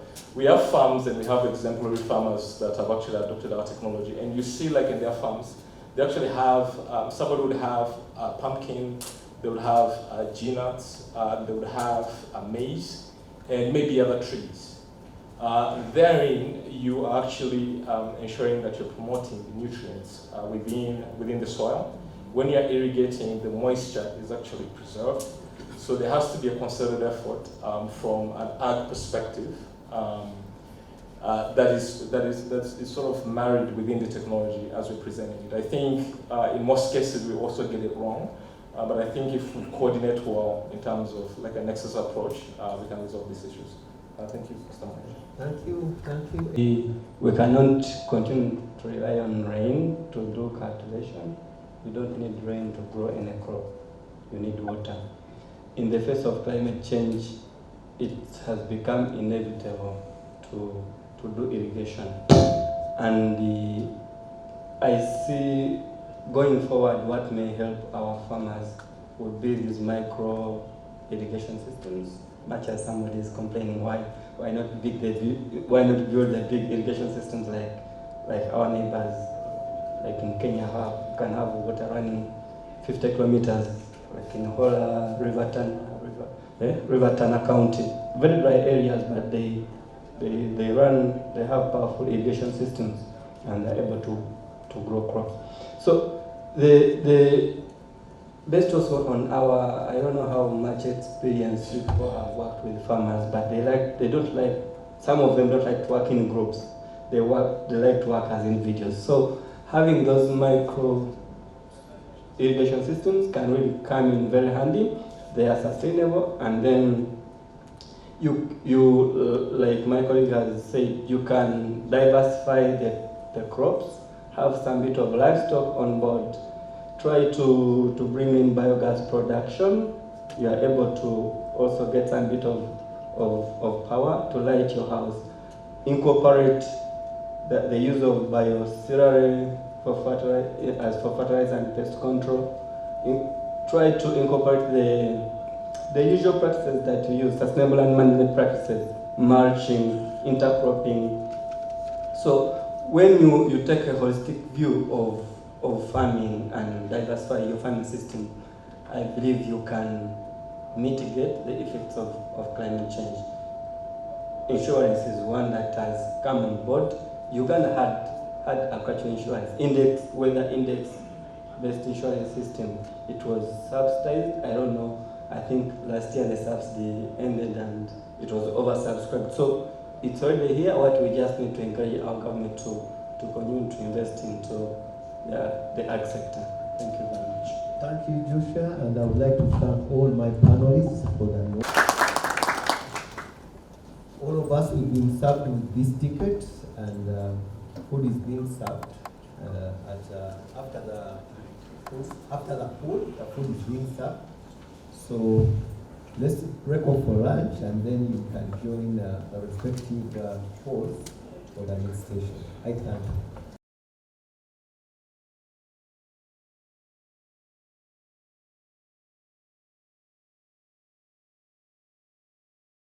The Ministry of Finance and Economic Development and the Private Sector Foundation to facilitate these investments in basically more of off-grid renewable energies. Uganda Energy Credit Capitalization Company currently is implementing or is co-implementing the Electricity Access Scale-Up Project. I guess everybody here has heard about the Scale-Up Project and the amount of funding that is there. So we are implementing what we call the financial intermediation component. This one includes provision of credit support facilities or credit services. We also have what we call results-based financing grants, and we also have, we are also going to electrify and provide clean cooking solutions to public institutions like schools and hospitals. Then we also have some technical assistance that we shall offer. The mode of operation of UECC is a partnership model. We partner with financial institutions, and we also partner with the companies now that will deliver the RBF, and we are giving a subsidy to the end user as well as the supplier incentive to the suppliers.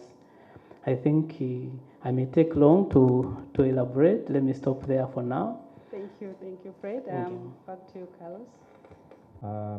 A non-for-profit based in Amsterdam and also in Kenya, Nairobi, but we also work with our local partners, national renewable energy associations in about 20 countries in Sub-Saharan Africa.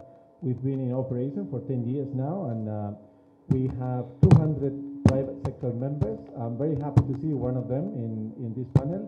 We also, you've been talking about Tulima Solar, who works with Simu Solar in Tanzania. They're also another of our members. And we have recently, like for the past couple of years, we've been working on the issue of productive uses of energy as venturing into the space, doing policy advocacy. And we've been doing, along with the governments who have been leading this piece of work, roadmaps to push productive uses forwards in Ethiopia, Rwanda, Kenya, and Uganda. So that's me, and nice meeting, and thanks a lot for the invitation. Thank you. Back to Mr. Francisco. Francisco de Assis. I'm from Spain. I have already 32 years experience in development, having worked previously with the European Union, with the Spanish Development Agency, part of the Spanish Foreign Affairs Ministry, and now I'm the current country director of Ayuda en Acción. Ayuda en Acción, I think, has been properly introduced to all of you by Pauline. It's a Spanish organization, a Spanish foundation actually, that has been in existence since 1981. We operate in 19 countries, having 1.5 million beneficiaries. Here in Uganda, our current strategy is aligned with the third development plan. We are firm believers that development has to be aligned with the government priorities. And however, we also try to innovate. And apart from our renewable energy strategy, which has been already explained by our colleague Pauline Chisa, we also are trying to establish Ayuda in Uganda as a knowledge exchange platform between Latin America and Uganda. Also, I'd like to inform you that Ayuda en Acción is a member of 7 European Union NGOs that have created a consortium known as Alliance 2015. Thank you very much. I'm looking forward to having a productive use of this time with all of you. Thank you. The main challenge is around knowledge. It's around affordability. It's also around access to water. And I think the challenge that you as a company need to solve all of those. So knowledge means you need to have a sales agent network, you need to have shops, you need to have a huge network of people and a lot of OPEX to be able to share the knowledge and educate farmers about this technology. Then of course you need affordability as well, so you can't buy it on cash as we heard before, you need to finance it. So then you either need to work with a financial institution, which can be challenging, or you need to set up your own paygo company, which is also, I would say, maybe even more challenging, because then you need a lot of capital. And of course, these units need to be delivered, installed, and do proper after-sales service, as we heard before. And so then you need to have a very large installation and technical team as well under the same umbrella. And you're very quickly becoming multiple companies in one. And I think it's very similar to the solar home system model, right? And I think all those challenges need to be met, but it's really hard then as a company to execute on all those so well and become a profitable company with the capital needs as well that you need. So I think that's combining all those in a sustainable, profitable way is really where we need to get. And I think especially for productive use, we are not there yet, but we are approaching it. And yeah, I think I will pause there. Thank you. We find that limited number of range of players in the pure market. Take for example in the refugee settlement where I'm actually well placed. She has rightly mentioned it that the private sectors are not actually willing, though they are willing, but you find that there's a lot of the humanitarian actions that are already taking place. And that already distorts the market player. And because of that, you find that these service providers, like whatever we are seeing down here, now they are not available in those locations. People are squeezed into the few service providers, the few number of people who are there, and that's the one that is probably giving us a challenge in the refugee settlement. Also, I have heard from my colleague that he's talking about the result-based disbursement, which may not be in line with the nature and the activity of the refugees and the host communities in those locations. Because I have to do something, therefore you give me back the money, but you realize that I do not have the capacity to start. So over-reliance on the reimbursement, rather the result-based disbursement approach is also limiting the access or limiting the utilization of the product, of the productive use. I would also say that most of the working capital don't align to the amount, they don't complete the chain. For example, we're saying buy this equipment, put it there. When it is broken down, you realize that I don't have an additional capacity to probably hire a technician to do that. So you also realize that limited knowledge among the rural people is also hindering. For example, just a mere demonstration of how this system works. Take, for example, we are encouraging irrigation systems. It fails when the service providers leave. I have to wait and come to Kampala, probably call somebody from Kampala, and be in position to reuse that equipment again. So those are some of, on my side, those are some of the limitations I see, which are practical in the settlement. We have actually done a lot of water installation systems, but when they fail, it takes us ages to have this system rehabilitated and also brought to use. I would like also to just, of course I've already talked about it, the end user behavior change, and how to overcome this aspect of mindset change, it's a critical one, and it's a real challenge. I think when we are trying to address the aspect of productive renewable use, we need to look at the complete value chain of the process. Thank you, Anova. The sensitization and awareness. You know very well, like now there are very many interventions that are ongoing. UECC is coming up with all these big interventions, which include RBF and also credit financing in case there is a top-up. And other organizations are also doing interventions, but information out there is not trickling to the end users. So this information usually remains in conferences, high-level events, and then it ends there with a small portion of the population. So the large chunk of the population that need to have this information availed there, even when financing is available, which is also usually a challenge. But when the information doesn't reach out to the end users, it becomes a very huge challenge. My colleague talked about disbursement mechanism. So for me, I feel another challenge is market distribution. In most cases, you find the distribution of the market of these technologies and appliances is based in cities and basically around the central. So, but when you go out to the far districts, you find the market is not there, and that's why, as UECC, we came up with an intervention that is supposed to work around the whole country, and also give a special priority to refugee host districts. All the 12 districts will benefit from such interventions. Maybe the last one I can talk about and also give others a chance is the high initial costs of these appliances. Because the technologies are just picking up market, so the cost is always very high. But as of course market increases and demand increases, we shall have these costs go down with time.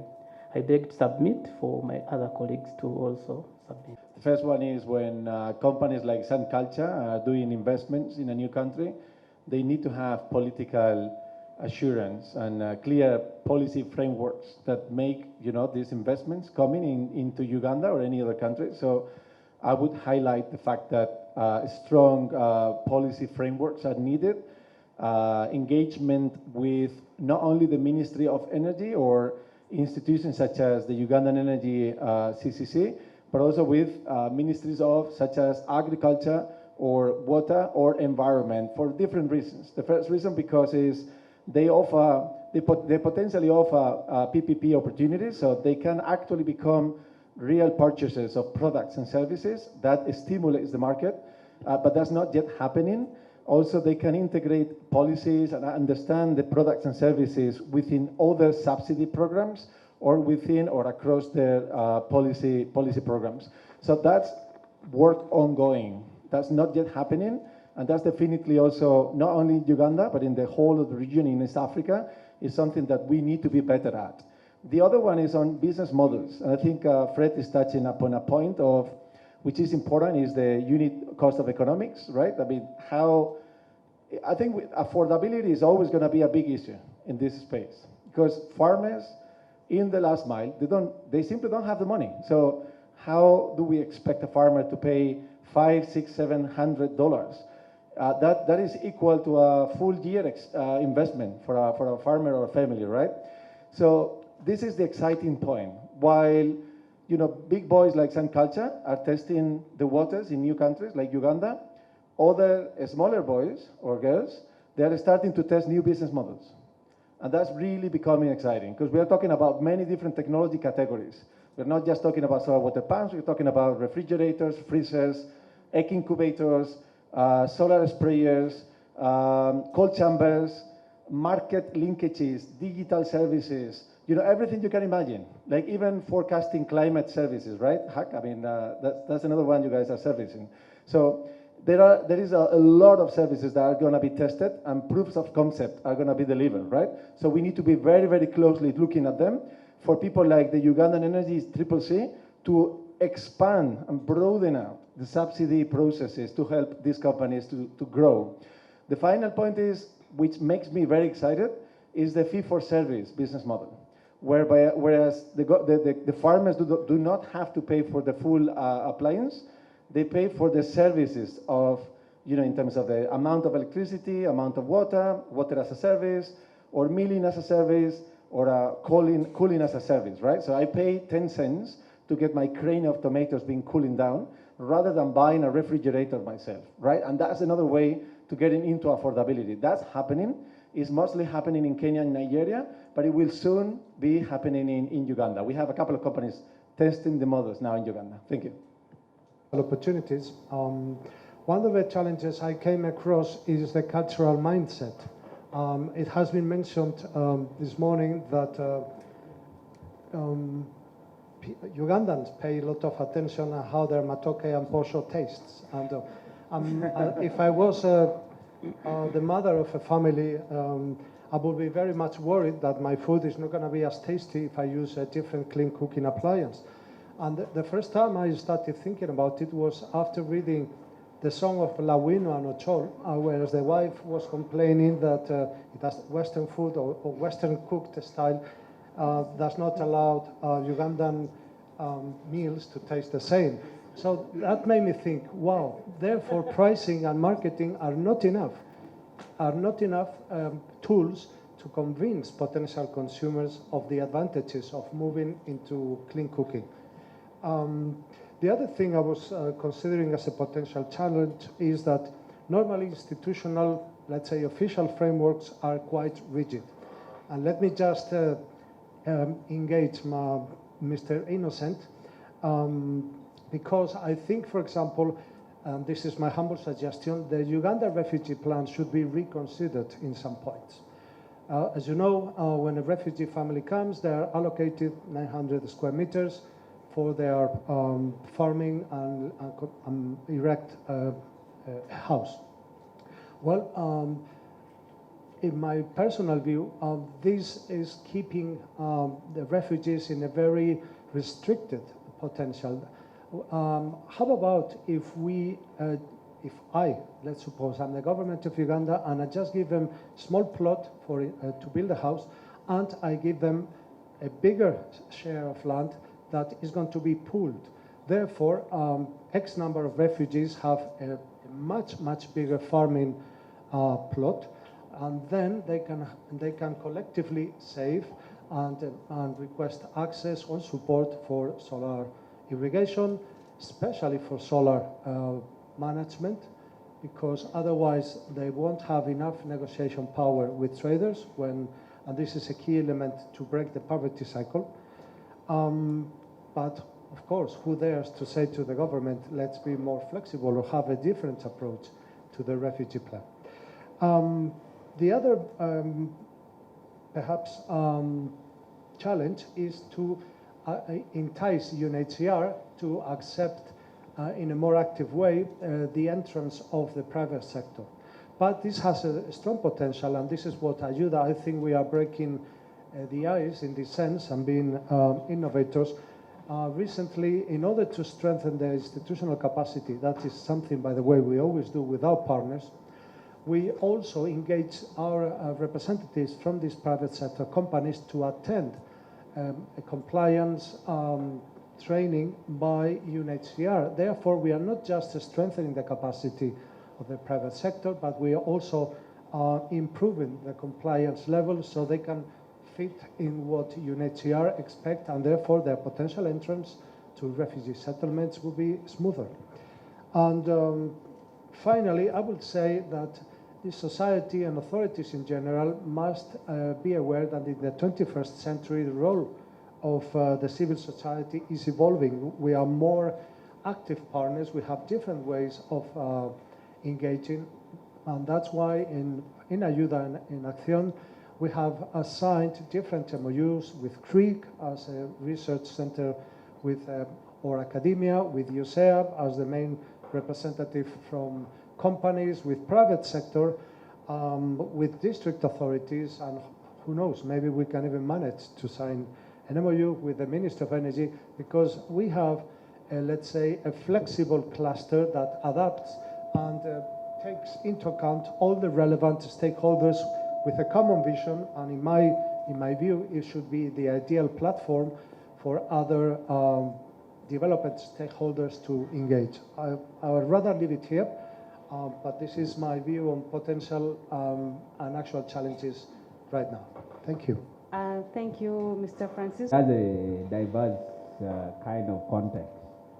In the Bidi, where I am coming from and where is my main responsibility, there is enormous access of land.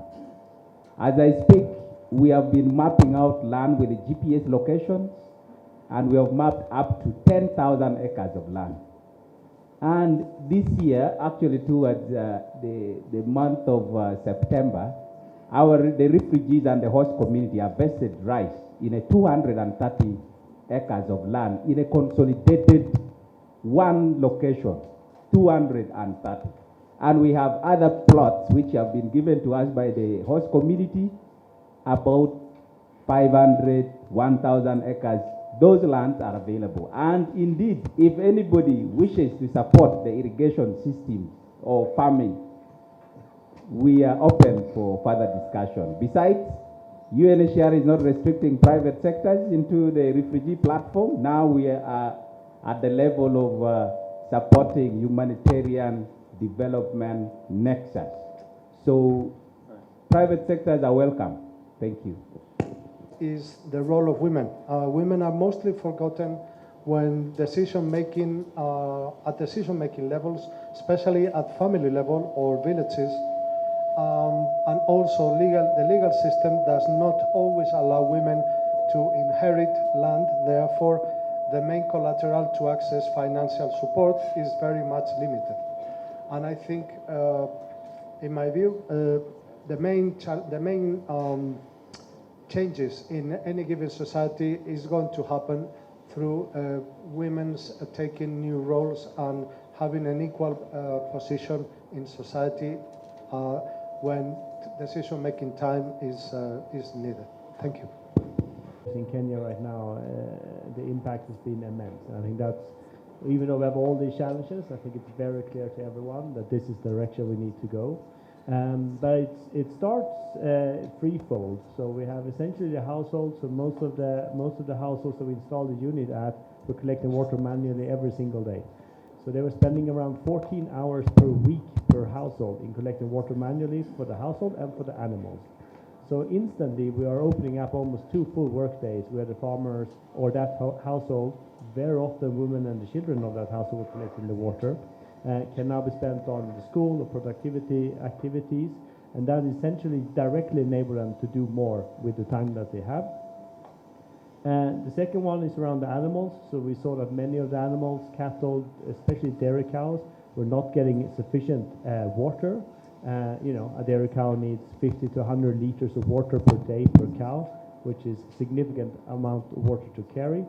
So we saw that also by replacing the manual work of that, we saw a really, really strong increase in both the meat and the dairy productivity of those cows. And then on the agriculture side, and agriculture it's a little bit slower process. You know, a farmer who has been planting maize for the last 4 generations and been doing the same way as their parents and grandparents is not going to move from completely growing maize to completely growing tomatoes. It's also a significant investment making that step in seeds, fertilizers, pesticides, and manual labor as well. They will start to employ people. So usually, as we heard before, they might even do one maize season and then do another maize season during the dry season, which of course will increase the prices are higher during the dry season, so they do increase and more than double the revenue from that only by doing that move. But then they slowly will start planting other high-value crops and moving to horticulture as they earn more money. So we have seen that every season, every year that passed, there is either moving away from maize and moving to high-value crop, and they also start expanding their land. And normally we see that each pump that we install, they will employ on average a half a person per year, each household. So it has a really great effect. At the same time, I think it's very important to note that irrigation, there is no silver bullet, right? We have so many great organizations here today.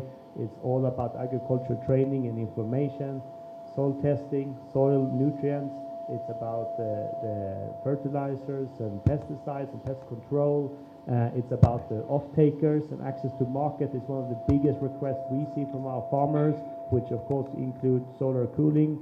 And all these things need to come together to really be able to deliver the best impact or the most, the furthest we can reach with these kind of technologies. So great steps ahead, but yeah, really good impact we have seen so far. Thank you. For me, and I forgot to elaborate in the first, when I was talking about the challenges or the challenges that are hindering the distribution of productive use of renewable energy.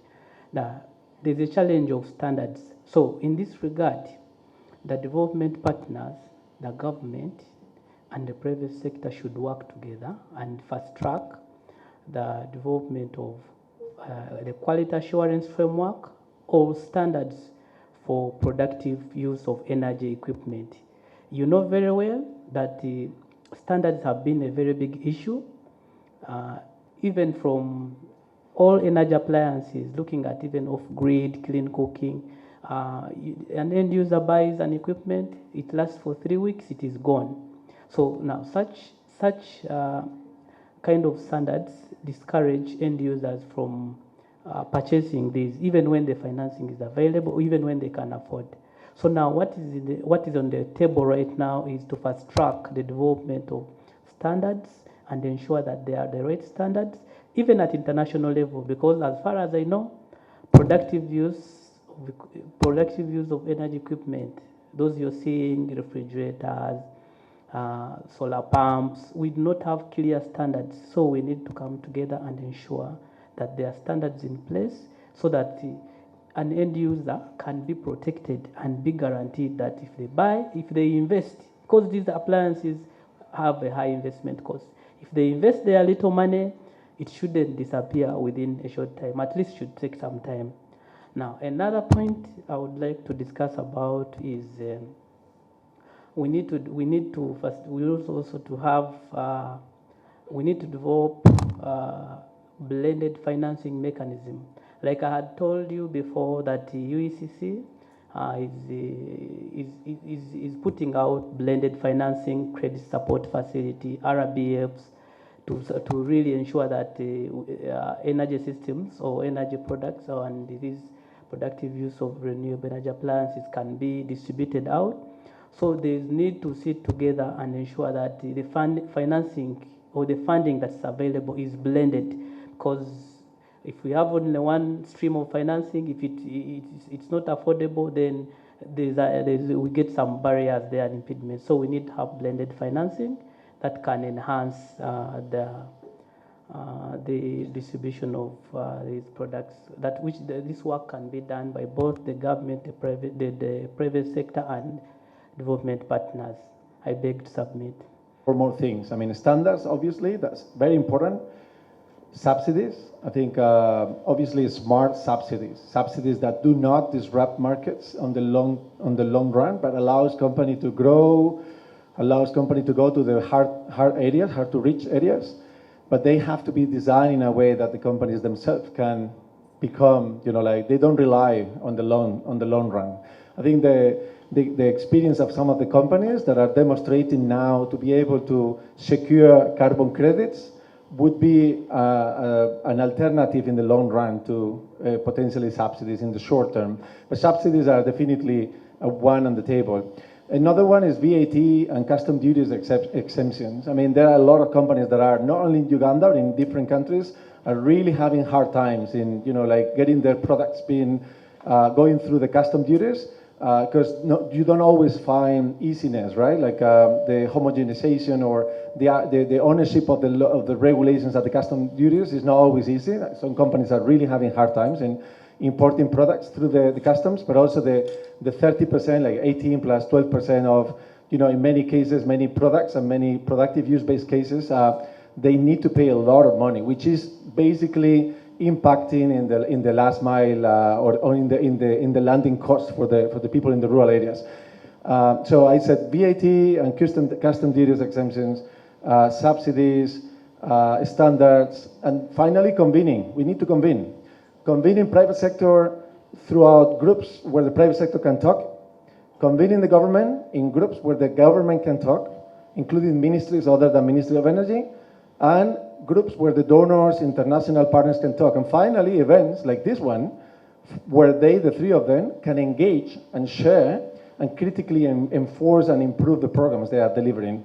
So, yeah, those are the ones. Ebenezer Energy Saving Stoves Limited is one of the beneficiaries from Ayuda N. Asion. By the grace of God, we are now in Adjumani. Adjumani is a hard-to-reach area, but now we are in Adjumani in full swing. My comments are, first and foremost, the challenge of pay-as-you-go. pay as you go. Most of the companies are abandoning pay as you go because right now, the generation that is coming in is very smart. You put your system, you think you are smart, but boys there are smarter than you. So in the end, you sell your item, but in the end, you fail to get your money back. One, they will remove your chip and still continue using the item. Two, others are very smart. They have habits in their heart. You find him here, the other day you'll never find him there. And even the contacts change. So that is one of the challenges why pay-as-you-go is now being abandoned by most companies. The other issue is about mindset change. I think private partners have a lot of work to do because in Uganda we have so many cultures. For instance, my brother from Gogla, Carlos, might have a good heart with a grant of 4 cows. But if you just choose 4 regions, give each one cow, you'll find out that if you give a grant of 1 cow, somebody in Mbarara will invest in that cow and get 3 cows in 2 years. But somebody somewhere in Jinja will sell that cow and you'll find 0. So private partners have to do a lot of work with mindset change. My other challenge, I'll be brief. If you really have more Okay. you can meet them after the session. Yes, thank you very much. I'll first elaborate one thing. We always bring people on board without giving them the knowledge of what they are getting. Someone is just eager because I'm going to get a solar panel, but he doesn't know how it works. And even just operation is a problem. So it's one of the challenges that are causing commotions in the community. The people who are giving out such things in the community, they have problems with those people. One, like now my brother is working in Agago, but he doesn't come from that area.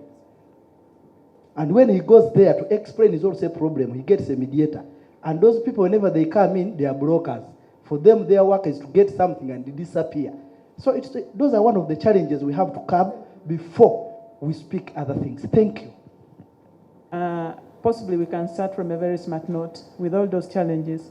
And the smart note I would request as you come is, and for all of us, let's try to change this business of a mindset by engaging communities. Let us seek community engagement and community participation at the initial stage, so that the question of affordability, sustainability, and ownership comes back to them, so that they are sure that what they are producing, they know how it is coming and how they can always roll it out. I think that is my greater recommendation. Otherwise, everything is well, and if we do that, I think it can work. Thank you so much. Easy, it's a business by itself. But I think when it comes to productive use, we have a couple of really strong advantages. One, we're of course creating economic value. We're not only replacing a cost, we are increasing the revenue of these farmers, which is increasing their ability to pay. Two, it's a higher economic value product. It's not a $50 to a $200 product. We are talking between $500 and a $1,000 product, which means that if a customer default, is actually worth going out there, repossessing the unit, refurbish it, and resell it. And that's something that we had to master a lot, had to master in Kenya to get the model to work. Compared to a lower value asset, it's not even covering the transport cost of getting that item out there. Also, of course, these units are a bit bigger. They need to be installed. We need to go to every single farmer. We will see their household, and we will do the installation. And it's very often it's a physically a permanent installation. So there are a couple of advantages, but of course the pay-go technology needs to be rock solid. Like you need to be able to lock the units, and it needs to be impossible to remove a chip or anything like that from the unit just to be able to use it. Thank you. Thank you. As I wrap up, education is the only way you can get things done right, and this also extends to the government. Much as we are bringing these technologies, internally we don't have the technical know-how of how to ensure that these technologies work, I think it is high time for the high institutions to begin deliberately designing programs that will help nurture this technology engagement. Thank you. Thank you. Company is coming to Kabera Maido because it's covering the whole country. We shall do community engagement. I know it is a very big challenge because the information does not go down. We shall make sure that information goes down. And during the life of this project, at least we need to improve the understanding of all technologies that are going to be available, and productive use of energy is at the forefront. I would like to thank you so much. I thank Ayuda for this opportunity to participate in this high-level panel. Thank you so much. Thank you. The element is critical. I mean, if we don't have clarity, transparency, stability, long-term strategies, companies are not going to invest. They're not going to come, and that's ultimately going to be a problem for anyone who wants to buy the products because they're not going to exist. So I would say, let's take all the learnings and knowledge that we have in the room and let's elevate it up to the policymakers so that they understand one by one all the elements that are needed for this to work and be a scale up. Thank you. Thank you. Mr. Francisco. Thank you. We have been mentioning markets, policies, institutional frameworks, authorities, master plans, government plans, etc. I'd like to finish my intervention reminding all of you that as an NGO we have a duty as well not to forget that we are people working for people. At the end of the day, we do not just have consumers, have potential beneficiaries, we have people, and our duty as an NGO is to help the Uganda society, the Uganda government, the academia, the NGOs, and the companies to break the poverty cycle, to provide hope to these people that their future can be much better. Thank you.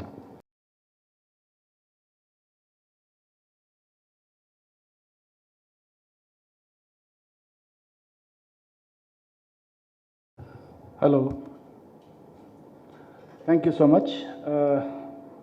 Good evening. My name is Praveen Kekal. I am the Managing Director for Bukona Agro Processors Limited. The company is located in Noya, and we are mainly into manufacturing of ethanol and ethanol coke stores.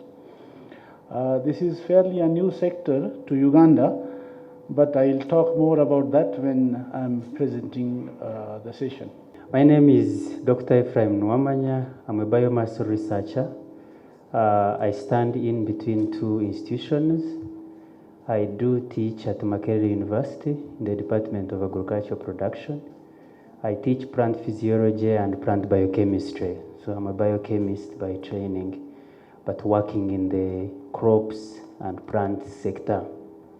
Now, I also work with NARO as a phenotyping and biochemistry researcher, but my main job there is to do prototype for product development, but also help the different teams to come up with products that come from our crops, but importantly to make sure that we have a sustainable crop sector, because we also understand that the biggest issue around crops is the carbon footprint they leave, plus the animals. So I'm here to talk about that, research into biomass energy options and any other things related to that. Thank you very much. Arita, I wear a number of hats, but I'll share the ones that are perhaps relevant here. I'm affiliated with Uganda Christian University, where I work as an... Can you get the microphone closer to yourself? Okay, how about that? Can I start again, all over again? Okay, William Kisarita is my name. I am affiliated with Uganda Christian University, where I teach as an adjunct professor. But I also have a home university in the US, where I've worked for quite a long time. The space in which I'm engaged is mainly renewable energy. The most current project, we're developing the renewable energy value chain based on bamboo as the main source of the material, not only to make what I'd call, green firewood, but also to make green charcoal. I have a startup here that is in a collaboration with Uganda Christian University, is going to try to take this product to market. We're a little bit behind going to market, but we are working on it. Thank you. And I've been in the biospace for the last 20 years. I'm a promoter of bioinnovations and biotechnologies at policy level, generating policies for biotechnology and bioeconomy. About 2 months ago, we held what we call a national forum, national policy forum on the bioeconomy and bioresources at the Kampala Serena Hotel, which attracted different ministries and agencies. And I think it's from that responsibility that I find myself here to try and see how the country can develop the national bioeconomy policy framework and also regulations and laws to guide these people who are in that space. When we talk of the bioeconomy, we generate it from the fact that Uganda is agro-based, and agriculture, of course, contributes to about 24% of our GDP, according to IBOS in 2022. So agriculture, previously we have been looking, or we are looking at agriculture as a source of generation of food. But that has changed over the years. I think with the NRM government and the president insisting that we must diversify.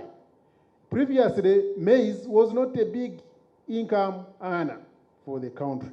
But at the moment, it generates a lot of revenue for the country in terms of exporting the maize to Kenya and other, South Sudan and other partners. Similarly, other crops also are no longer subsistence, the beans, name them. So even in soybean coming, so these are becoming industrial crops. So these crops can also generate energy. And in this session, we are going to see and discuss that conflict. Sometimes it results into a conflict. But, you know, every challenge is an opportunity. And every opportunity can also be a challenge. And it depends on how it is managed. And these panelists here are going to dissect that dichotomy between utilizing the food for energy generation vis-a-vis utilizing it for our own feeding. But in most cases, we find that we are producing excess and we're exporting, and farmers are getting exploited. So if we added value here, possibly they could earn better. So, of course, also, these crops have what we call wastes or residues. These wastes are not actually wastes. You must have seen there's a gentleman adding value on bananas. I've seen some videos circulating on social media. The company is called Texford. I think it is found there in Mukono. There is a lot he's generating in terms of fiber, in terms of mats, in terms of carpets, in terms of wall hangings, in terms of these ones which you put to cover the bulbs in these happening places. So there's a lot he's doing from the bananas, but also interesting is also generating hair extensions so that we reduce on importing hair extensions for the ladies. So you can see that. That is in terms of the banana. So that banana stem, which we throw away or decompose, can generate an industry of its own. It can also be mainstreamed into energy generation because it's storing a lot of what? Of energy reserves in it. And of course, no one has invested in that, but the potential is there. Look at the maize. What we get from the maize is the smallest component. The biggest portion of it is thrown away to decompose. So all crops have what we call residues. Go to rice, go to millet, go to sorghum. The bigger part of the crop is thrown away.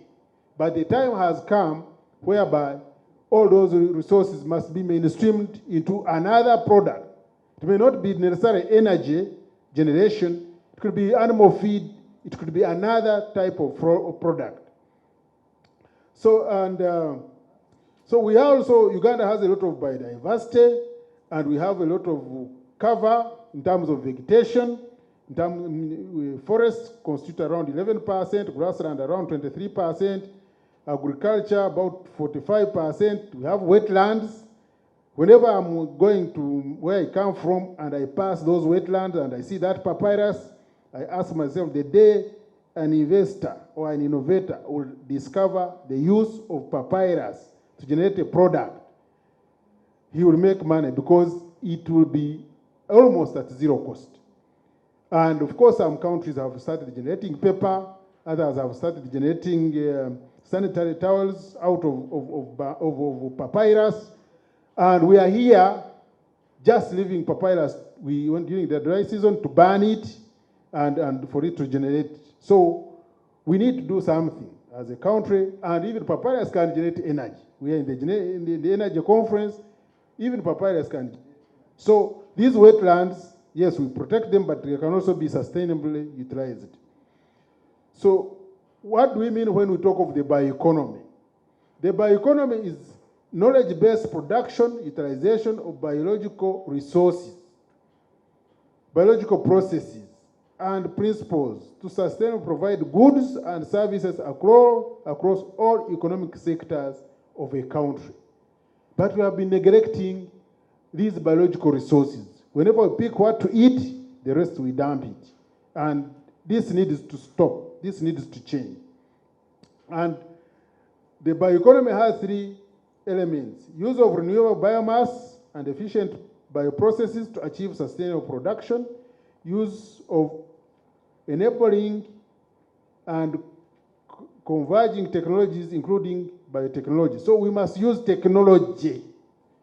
The challenge that the countries we are in here, in the developing world, is that we don't embrace technology. So we should embrace innovations and technology to transform those bioresources into useful products in various ways. This time we're focusing on energy, but in some other fora, we expound and go to different products, including polythene bags, which are biodegradable, and Dr. Nwamanya there is an expert in that area. But we also need to look at integration across applications such as agriculture, health, and industry, because some of the innovations can be cross-integrated. So bioresources, on the other hand, is a range of animal and plant resources, such as livestock, orchards, crops, timber, aquatic and wild animals, fungi, bacteria, and even in the atmosphere we are in here, there are resources. There are resources. We cannot see them with our eyes, but there are resources which can be harvested. There are microbiological resources in this environment and can be harvested and used in generating and building our bioeconomy.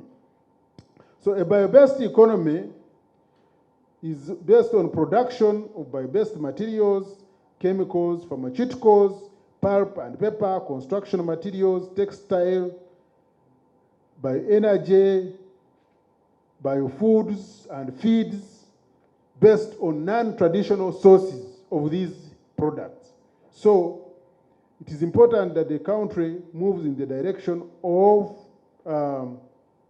so when you look at the contribution to budget, the bioresources in terms of crops, livestock, forestry, fishery, they contribute around 32% of our economy in the current state, yet we are not adding sufficient value. And if you look at like the waste from KCCA, it is on an increase, and a trajectory increase, because the population in the city is also increasing. And now they have created other cities. In those cities, they are generating waste.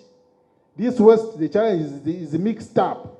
So if there are policies, if there could be policies to segregate this waste, and we have bio-waste from the banana peelings and other agricultural waste separated from the polythene bags and bottles, a lot of revenue can be generated from these bioresources through generation of energy in terms of charcoal briquettes, in terms of ethanol and other products. So that is the way the country should go.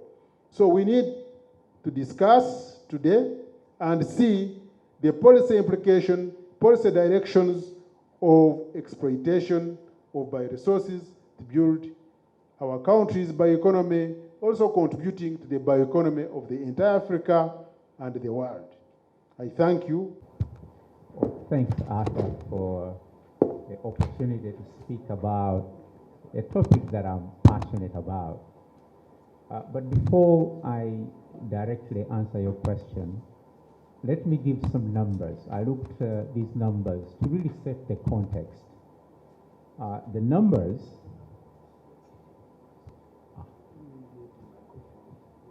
okay. Sometimes I'm very good at projecting. I don't know what's happening today. But anyway, so the numbers I looked up, these come from a recent 2021 report that sets the stage. What are we consuming now? You know, if you looked at institutions, and by institutions I mean schools, hospitals, prisons, and what have you, they consume about 800,000 tons of firewood. You know, think about it. This is 0.8 of a million tons, metric ton per day. This is staggering. If you look at charcoal, charcoal is a little bit less. They consume about 800 tons. But remember, to produce a ton of charcoal, you have to consume quite a number of tons of firewood. So you can do the math and contribute that to firewood.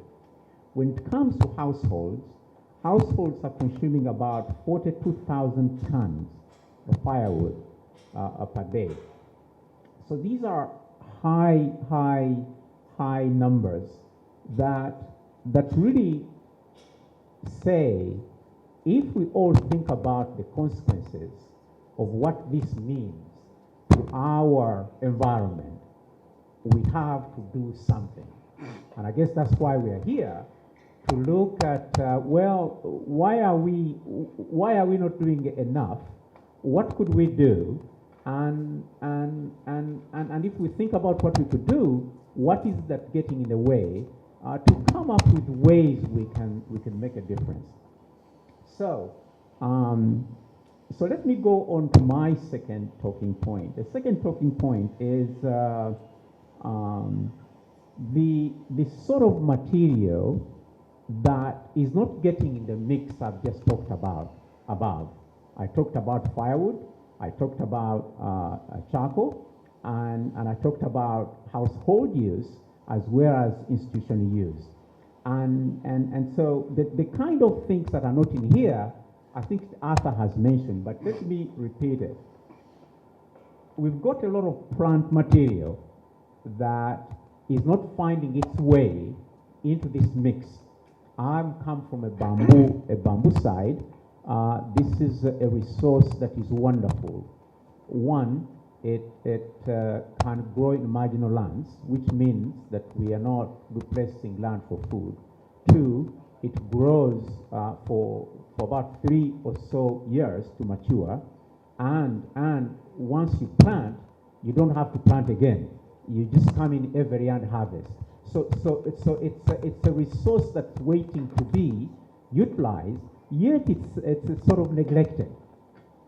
And there are other plant materials. Other countries are beginning to look at what we call elephant grass, various species of elephant grass for the same reason. There are challenges to use these, but this is where we come in. What we can do to get them utilized?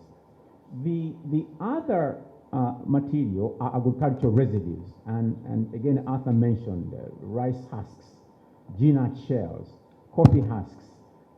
These are things that are available, but there are challenges, and I'll speak the challenges in my third talking point. And then there is agricultural animal, when I say animal wastes.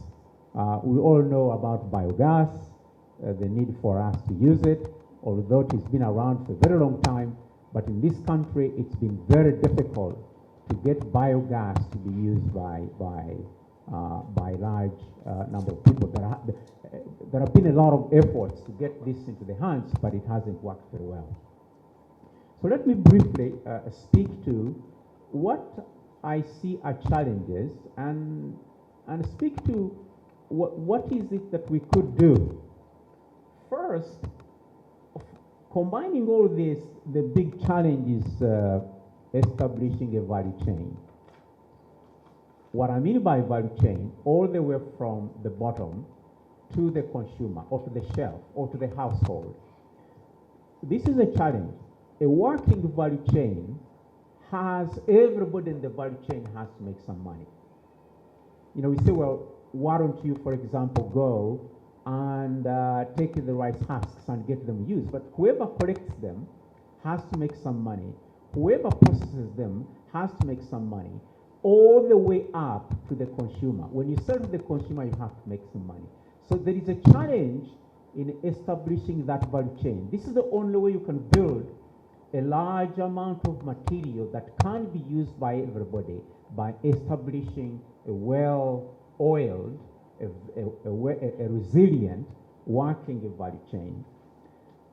One of the challenges in this value chain is not only the money, but the technology to make the money work. Take, for example, bamboo. If you go and generate charcoal from bamboo, nobody's going to use it because the charcoal releases the energy very fast.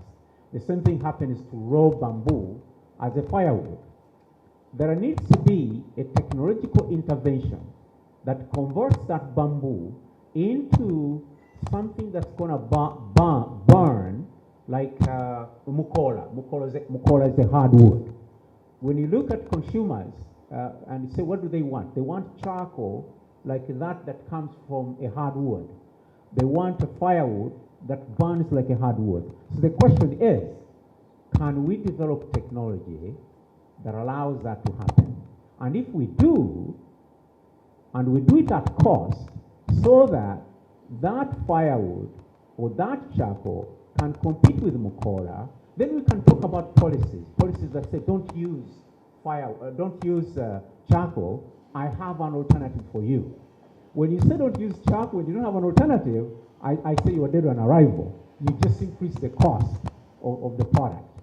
So there is a need, and I say technological need, not only in the space of plant material, but also other value chains that I've mentioned before. The second thing is this idea of policy framework. But as I said, policy framework should not work in a vacuum. You can the last panel that was here, people talked about a lot about policy, saying that, well, you know, investors are not going to come here when there isn't a policy that is supportive. I agree with that. Investors are going to come when there is policy, but policy has to be smart. Policy that actually is going to make the value chain work, as I've mentioned before. The last thing is what I call inclusivity. Inclusivity, by this, you know, I come from, I'm a chemical engineer by training, and I have a lot of design experience where I design products to be consumed by people. Inclusivity means, to me, that you engage what is so-called human-centered design. By human-centered design, you are engaging the people who are going to use as equal or higher partners. We get a lot of people who maybe they're in Europe, they've come up with this idea, it sounds very good, let's take it to East Africa. It comes here, but it can't be integrated in our culture. That means they haven't engaged in what I call human-centered design. They haven't engaged us locally as equal partners or higher partners who are going to own and use the technology. So I think I'll stop here, and I can add on more after my colleagues have spoken.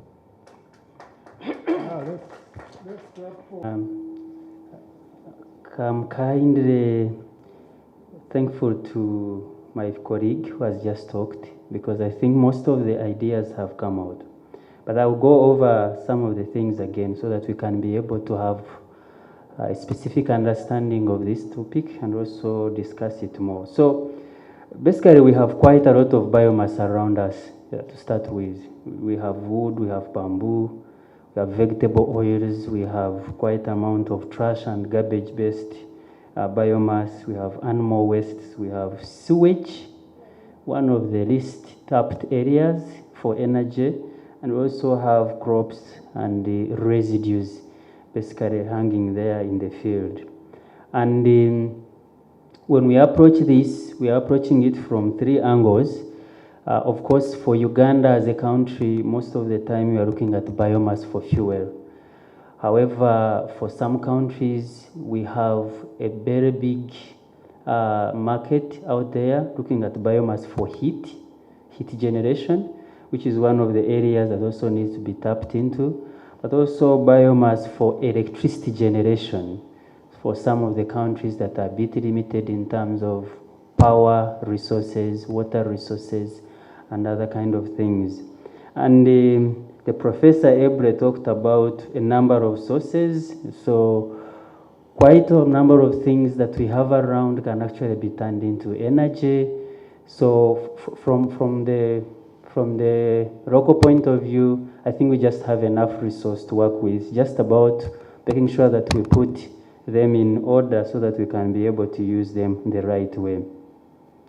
Now, I'll just go to the different kinds of biomass and green fuels available for us, because I think that is the area where we have had a lot of successes and where most people actually tend to be engaged in. So I'll start with what is available so far. My colleague here works in the bioethanol industry. When I was starting my work on bioethanol in 2012, ideally in Uganda it was a very gray area.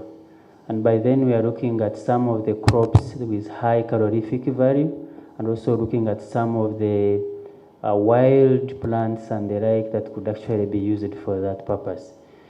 There was quite a number of initiatives that came by then, which of them never made it, but some are still around. And I know I have seen people from JIP, they've been working with some of those things and they have been working.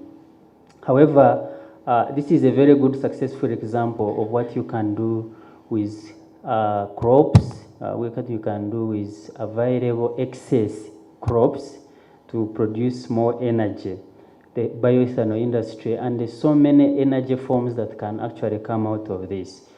We kind of talked about ethanol for fuel for mobility somehow, but we never went far with that.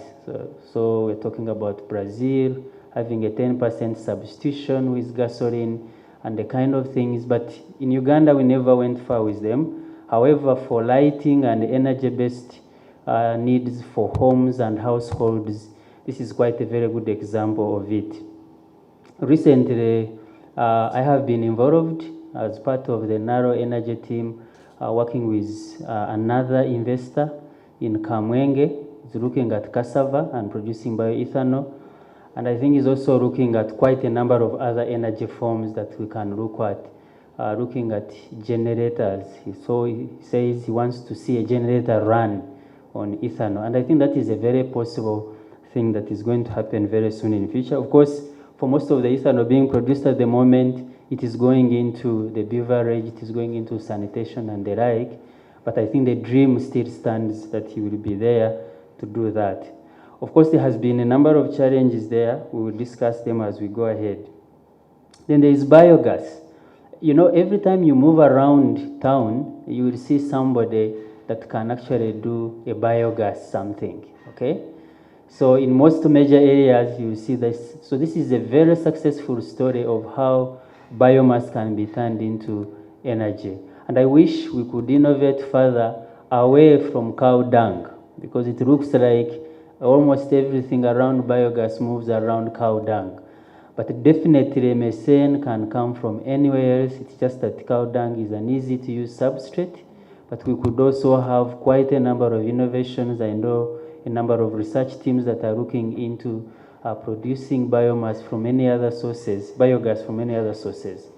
And this is where human waste, for example, comes in, and many other things that we see. Why can't, for example, national water have some of these things produced? You power generators and other plants based on biogas. We tinkered around with biodiesel. I was a project PI for a biodiesel project, and we did well because one of the things that we are supposed to do was produce a catalyst, a locally available and adaptable catalyst, which we did. We also worked with a number of resources from Jatropha, but one of the most promising one was used vegetable oil. You know, when you use oil, you will never finish the oil that easily. Instead, you are going to oxidize most of it.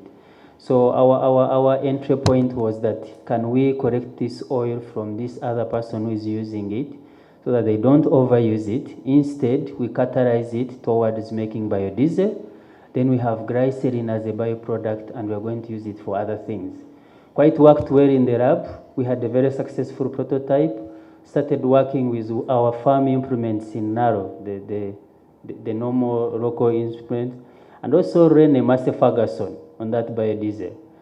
But then one of the things that was quite interesting, because I can just talk about it here, is that when our demand for used vegetable oil increased, the people who are giving us used vegetable oil actually made it more expensive than normal oil that you would buy on the market, you know. It was quite interesting to see how things can just turn around in a very short time, and you don't have a raw material. So we just realized that this is going to be one of the major issues working with, for example, used vegetable oil for biodiesel. And the team is still looking around how we can actually make it better. But it is one of the, also another promising source of energy that we can look at. And basically it comes with many other advantages. So these things we are talking about come with quite a number of advantages. But then just to look at around us, I also want us to think about it. He talked about it. Algal-based fuels should come in here because we have quite a number of water bodies. We have water around really to grow all the algae that we need so that we can be able to do that. Nobody's talking about biomethanol, cellulosic biofuel, also something we tried with, but the cost of the energy becomes so high. Hydrogen, synthetic biofuels, and many others. So as we discuss this, the successes will depend on an energy form that is less challenged in the working sphere where we are in. And when he talks, maybe he will tell us why, for example, it is easy for him to get his technology adopted in Kenya, but is not well adopted in Uganda where it is being produced. That says a lot about what we do. Maybe also share with you on something on bioplastics. We did successfully work for bioplastics, and on a policy way, when we had already something that would go on the market, there was a ban on Kavera. Then as we are there almost getting the market, the ban was lifted. So basically that tells you you are dead, okay? Because the other one you won't be able to compete with it. So what do? We readapt. We readapt this, and we have now successfully implemented this technology in the tree seedlings. So we can just make packs for tree seedlings, biodegradable packs for tree seedlings. And you take them out there, the nurseries are accepting them. So ideally, the successes may vary on the technology, but I think the innovation cycle has to keep going on and on and on. Finally, I want to talk about supporting technologies for most of these energy-based solutions. While there may be a lot of them out there, but the supporting technology, as he says, is not around. So we still have to run to Katwe or where to make a number of things that would help us convert. And some of these are not efficient enough, and they will make you be defeated in the market. For example, the pellets and all these other things. We have a lot of biomass around that can become pellets, but where do we have efficient pelleting machines that can be able to do this? And about many other challenges that you can see. I hope we could be able to discuss quite all these and we get there. But then finally, as we think about this, let's think about something that will actually fit into an area where we don't have more competition. I would tread very carefully, especially in the fuel sector, because we have seen how much competition can actually kick you out very easily without making any sense. But when it comes to community-based engagements for energy, I have seen them work, where people decide and say, this is the kind of energy form we are going to use, and we are going to promote it. And once you do it there, it will be successful. Yeah, I think they may stop there for now. I'll be adding more. Thank you so much. So the subject is renewable energy. So we all talk about wood, charcoal, deforestation, but I can say something. My plant is in Noya. I get many visitors from Kampala. We talk about this, but while going, I see always they load sack or 2 sacks of charcoal in the car. So you see, we are so used to that, and we need to come out of that, basically. And sooner the better, because we shall be forced to come out of that if we don't do. How? I think I'll give you some figures as my brother gave. I'll add his figures also to this, because I had worked on the basis of charcoal. I didn't have the figures for the wood. But if you consider those 2 figures together, the problem is grave. It's very serious. You see, 80% of our population use biomass for cooking. Annual consumption of charcoal is close to 1 million tons. 1 acre of forest can give you about 6 to 8 tons of charcoal.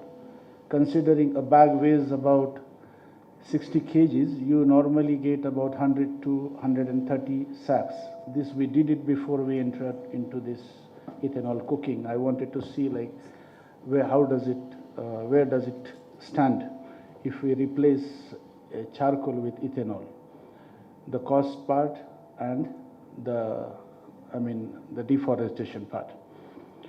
Now if you see this one, if you see like 1 million tons and 1 acre gives you about 6 to 8 tons, you are going with almost 150,000 acres of deforestation every year, apart from what he expressed, which is for wood. Because I didn't think that wood users will get converted into charcoal, because wood is cut from here and there. I was always thinking that it would be only the charcoal users who would get converted to ethanol. So if you see that, we have about 5 million acres of forest cover as on date. And you see the mathematics, in 25 years, I don't think we will be left with anything if we continue this. Now this is the problem. What actually is, we need to find out the solution for this, and I think the opportunity is also well within that problem. That is what I want to explain. Now you see, in case of clean cooking, we have various technologies. There is electric cooking, there is LPG, then there is biogas, and also ethanol has taken some place. It has moved very well in Kenya. In Nairobi, they have sold almost 1 million stoves, which is not the number here as on date. So there is a market for ethanol in Kenya. So that is the reason we are selling it to Kenya as of now. But we have started selling here, and we shall be there soon. I will come back to that. You see, LPG, if we see, is a clean cooking. But me personally, I feel it doesn't really contribute to our economy, because we import and we sell. It is few traders or maybe few companies, those will be the gainers for that. But if you really see, it is not a renewable source of fuel or energy.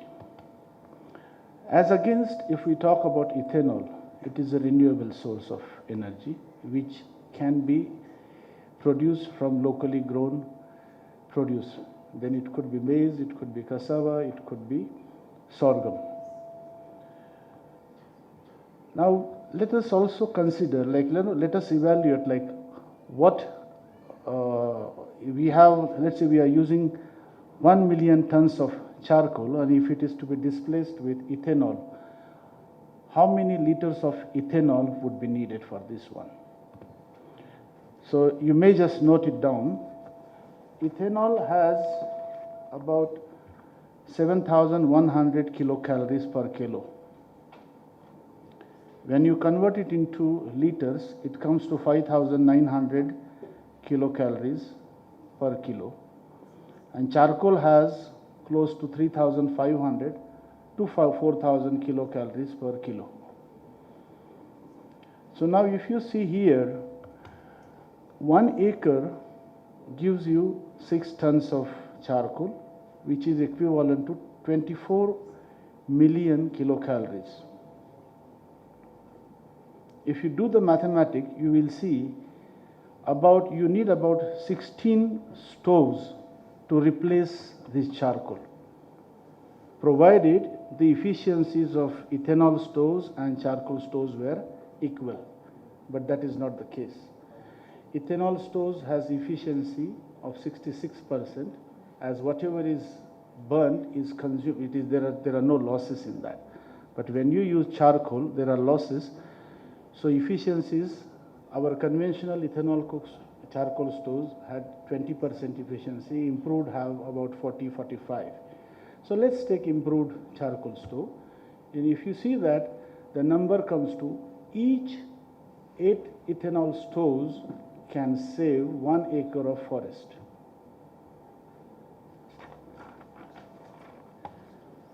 So use of 6 to 8 ethanol stoves saves 1 acre of forest.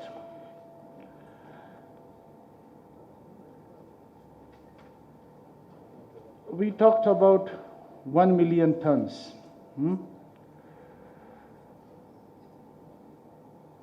Or we can even say, like, we talked about 165,000 acres is to be saved annually. That was the number which was derived.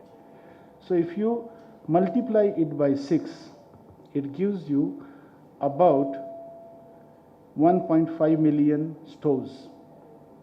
Those need to be in the market. Now, what is the demand that it will generate for ethanol?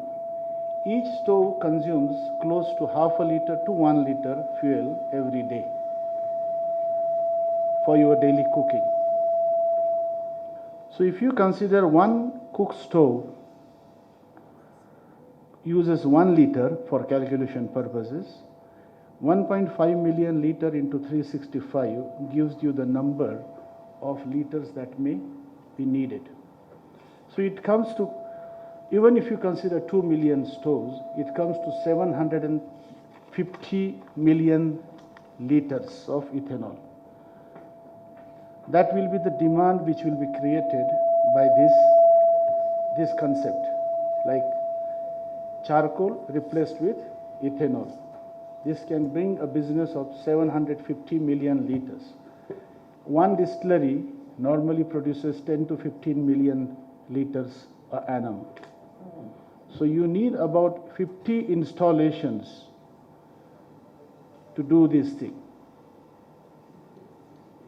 So meaning, if we go with ethanol stoves, it will need at least 50 installations like Bukona in the country. Now I can tell you what Bukona brings in. We buy about 40,000 tons of maize or grains to manufacture this ethanol. It empowers about 10,000 farmers. It employs 200 employees who work there around the clock. So if you see here, this 40,000 tons, it comes from the farmers which are around there. The point is, whether this will create imbalance in food security. Let me come to this total figure here now. Let's say when we say 750 million liters is the total demand, which we can say over the period of 4 or 5 years when we reach there, it will need you about 3 million tons of maize. Today's, you can take the figures from Grain Council of Uganda. I took the figures. We produce about 5 million tons of maize annually, of which 1 million ton is used locally. 1 million ton is wasted in post-harvesting practices.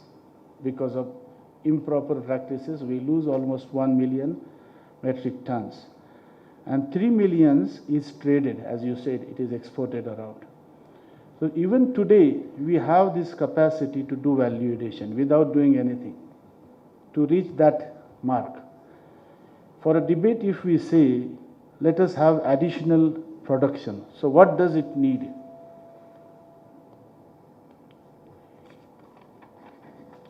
Each factory may need 20,000 acres of additional acreage under cultivation. Because if you talk about 40,000 tons per factory, which is needed as a raw material, it comes from 20,000 acres. There are 2 seasons, 1 ton per season gives you 2 tons in a year. So you need just 20,000 acres. We have 138 districts. Even if we have one factory in 50 districts each, we shall have all 50 districts with the industries, industrial development, with each industry having almost 10,000 farmers and those many employees. That is what it can bring. In addition, as he explained, bamboo. Each distillery needs fuel, and that fuel can be covered from 2,000 acres. Bamboo grows very fast, almost 10 times to the other forest.